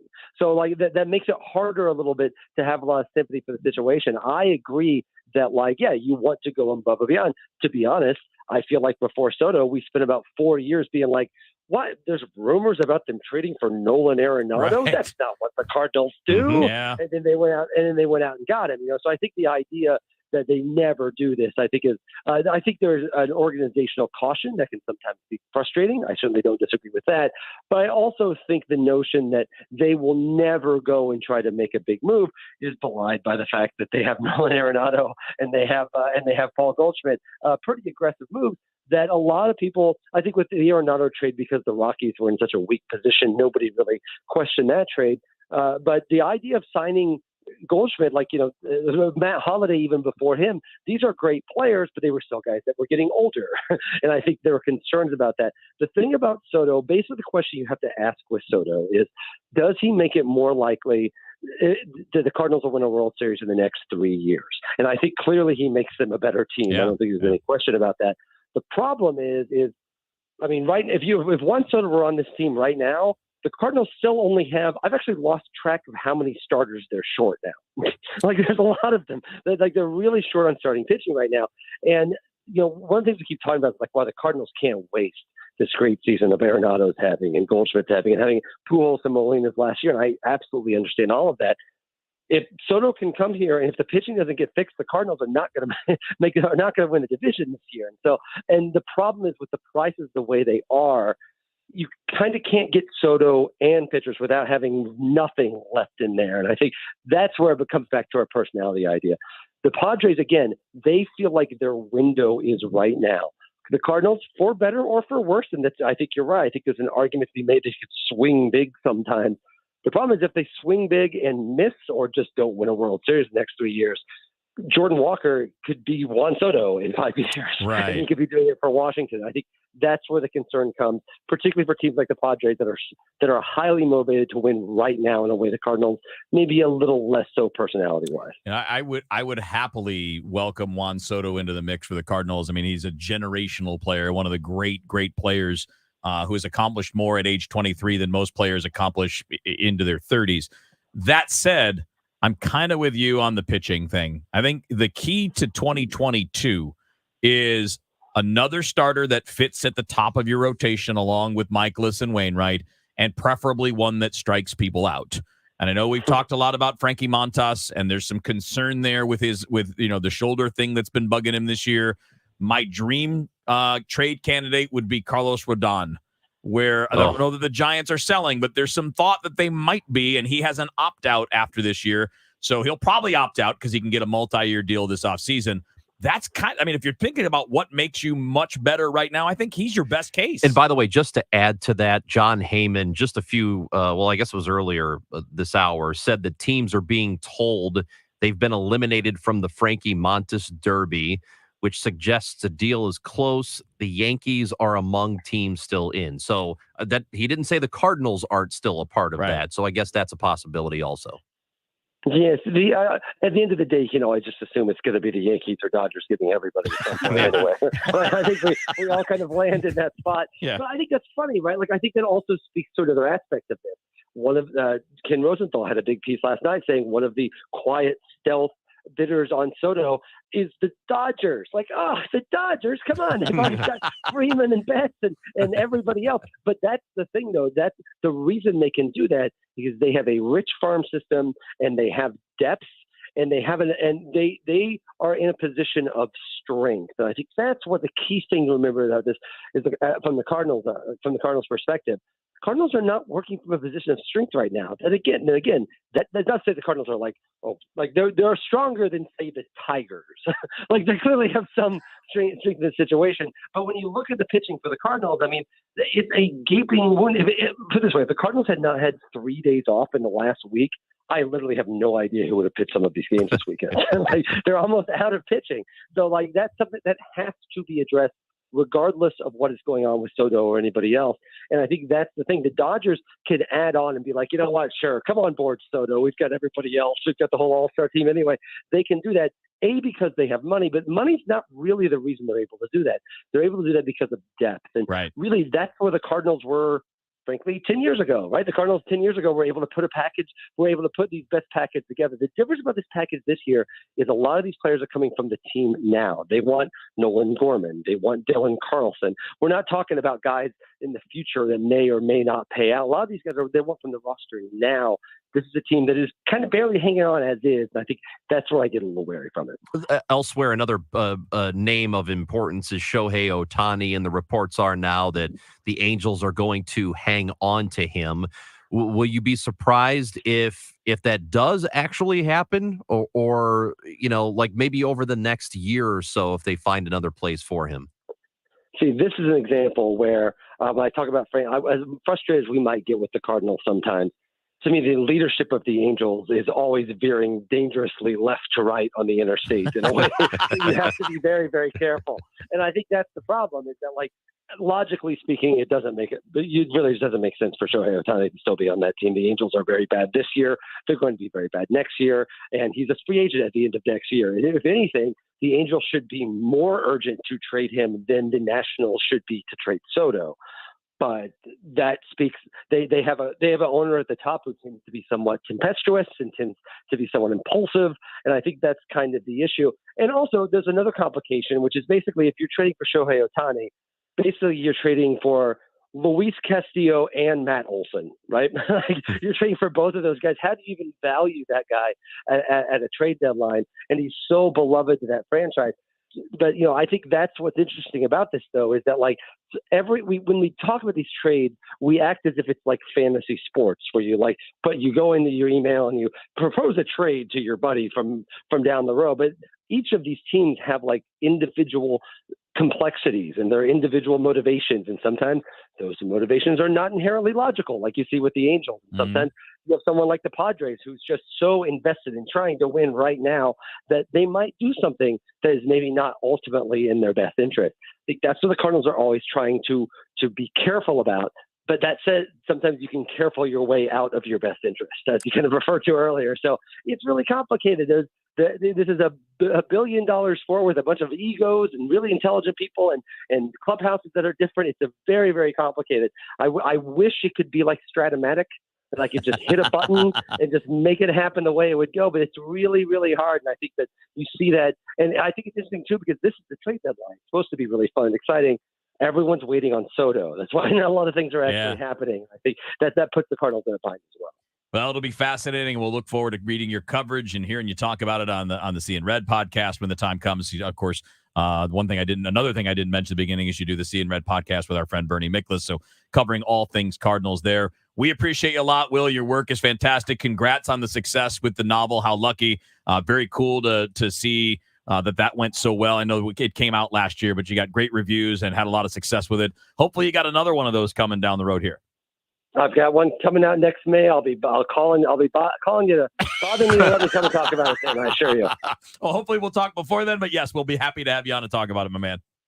Of course. Thank you, sir. You got it. Will Leitch, I guess we would say, for the purpose of this interview, columnist for MLB.com, but literally writes all over the place. New York Magazine writes. The book is How Lucky. It's actually it's a fiction novel that I don't want to get into the details because I don't have the time, but it's gotten phenomenal reviews, including from people like Stephen King, who have read it and said it's fantastic. You can find Will on Twitter at William F. Leitch. That's Leitch. You can check him out there. And obviously, you can check out his newsletter that comes for free as well.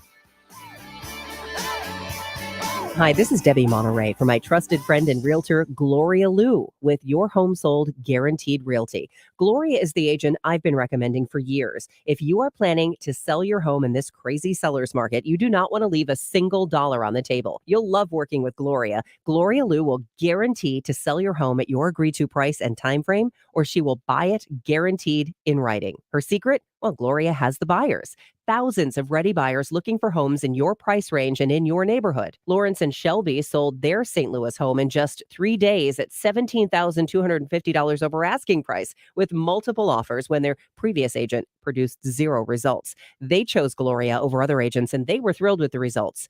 You should call Gloria Liu today with any questions. 314-325-6888. 314-325-6888. It's Gloria Liu with Your Home Sold Guaranteed Realty. Find her online at gloriahasthebuyers.com. gloriahasthebuyers.com. Plain talk from our true constitutional conservative voice, Mary Elizabeth Coleman.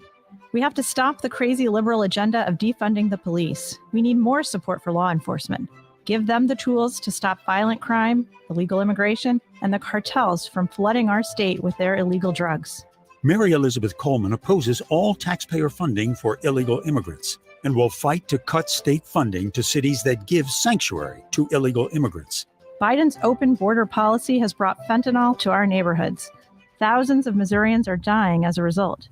Missouri should join the other states and send our National Guard troops to the border if that's what it takes to keep our families safe. True constitutional conservative Mary Elizabeth Coleman supports a Parents' Bill of Rights, is pro-jobs, A-rated by the NRA, and the only one in this state Senate race endorsed by Missouri Right to Life. Paid for by friends of Mary Elizabeth Coleman. Can you believe someone who wants our vote has publicly supported a candidate accused multiple times of child abuse, domestic violence, and sexual assault? Child abuse? Domestic violence? Sexual assault? Yep, that's who Ben Brown supported. Well, that's awful. It gets worse. Ben Brown said he'd join a small group in the Senate who have blocked conservative reforms just to protect their rich donors and pork barrel projects. Brown has already taken thousands of dollars from them. That's terrible. There's more. Ben Brown has repeatedly failed to pay his taxes on time and has paid as much as a year late. Well, surely that's it. Sadly, no. Bad Ben Brown has had multiple criminal offenses. He's been in fights, court disputes, and charged with other violations. Ben Brown is clearly the wrong choice for state senator. That's why I call him Bad Ben Brown. Paid for by the Right Direction PAC. Transform your home into the most beautiful home in your neighborhood with Banner Construction, St. Louis's premier James Hardy and Pella window expert. Add curb appeal and value to your home by calling Banner Construction 314-569-1050. Did you find him yet? Nope. He's just not here. Oh, he's got to be here. We paid over $250,000 for him to show up. Maybe he thought nobody would notice. That's 771 votes he missed and counting. Well, they don't call him No-Show Nick Shore for nothing. But we paid over $250,000 for No-Show Nick Shore to be here. No-Show Shore missed over 770 House votes. No-Show Shore absent on the vote to cut our taxes. No-Show Shore absent to stop public funding of abortions. It's time to close the curtain on this No-Show Nick Shore being our next state senator. Yep. One of the least effective and most absent legislators in state history. That's why I'm voting for the proven constitutional conservative in the race, John Wieman. John Wieman not only shows up, he's a leader for our conservative views and values to cut taxes, pass a parent's Bill of Rights, backs the blue, and opposes tax dollars to illegal immigrants. Paid for by JW Leadership Fund. Paul, I voted myself a pay raise wheeling. That's one high-flying, lobbyist-loving, vote-missing, swanky trip-taking state senator. And he just wants to drink more of that swamp water. Woo! An investigation found that Paul Whelan took more lobbyist gifts than all other Missouri lawmakers. He accepted over $23,000 in lobbyist gifts. Whelan even had special interest groups pay for his expensive trips to places like San Diego and Las Vegas. Maybe that's why Paul Whelan couldn't show up and do his job. He missed 141 votes in the state Senate. One vote he didn't miss. Whelan was one of just 2 lawmakers who voted to increase his taxpayer-funded salary. Now, he wants to keep ripping off taxpayers as Jefferson County executive. On August 2nd, stop the taxpayer abuse. Send Paul Whelan packing for a different kind of trip. Home. Vote no on Whelan for county executive. Paid for by Let's Go Brandon Pack. Chris Vass, treasurer. We thought it was over. Missouri Republican Governor Eric Greitens has just resigned this afternoon. Scandal after scandal. Already facing a felony charge, now accused of a second felony. Now, there's more about Eric Greitens. Former Missouri governor is now accused of spousal abuse and intimidation. In a sworn affidavit, Eric Greitens' former wife said, I became afraid for my safety and that of our children due to Eric's unstable and coercive behavior. Physical violence toward our children, cuffing our then 3-year-old son across the face, yanking him around by his hair, a swollen face, bleeding gums, and a loose tooth. He said Dad had hit him. I wanted to protect our children because I was afraid of what Eric would do. Scandals, felony charges, now physical abuse allegations. That's not conservative, but it's the real Eric Greitens. Paid for by Show Me Values PAC, showmevalues.org, and not authorized by any candidate or candidates committee. Show Me Values PAC is responsible for the content of this advertising. Hey guys, Glover here with my friends Mark and Neil Gelman from thegelmanteam.com. If you need to sell your home to buy a new one, it's never been more important to have an experienced negotiator that you can trust. You need my friends Mark and Neil Gelman on your side fighting for every last dollar. Go to thegelmanteam.com. Overhead Door Company of St. Louis is hiring commercial and residential technicians and installers. Do you have a technical background? Are you mechanically and or electronically inclined? Overhead Door Company of St. Louis offers a paid training program, company vehicle that you take home, health benefits, competitive pay, starting bonus, and much more. Now hiring commercial and residential technicians. Go to overheaddoorsstlouis.com to learn more. Overhead Door Company of St. Louis, the genuine, the original. Did you know that one of the health benefits of swimming lessons is burning more calories than jogging while providing ease on your joints? SwimOnFoundation.org. The show, sponsored by Straight Realty, your St. Louis area experts. Why pay more than 4? 314-441-4444.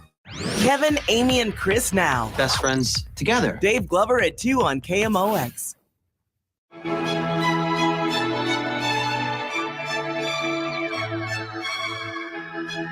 Raj, what's the name of this song? Bittersweet Symphony. There's no sweet in this. It's just this segment's bitter. Oh, it's very bitter. Because none of us won the Mega Millions. No. Amy, no. Don't laugh. Don't even shake your head because you make the dumbest jokes ever.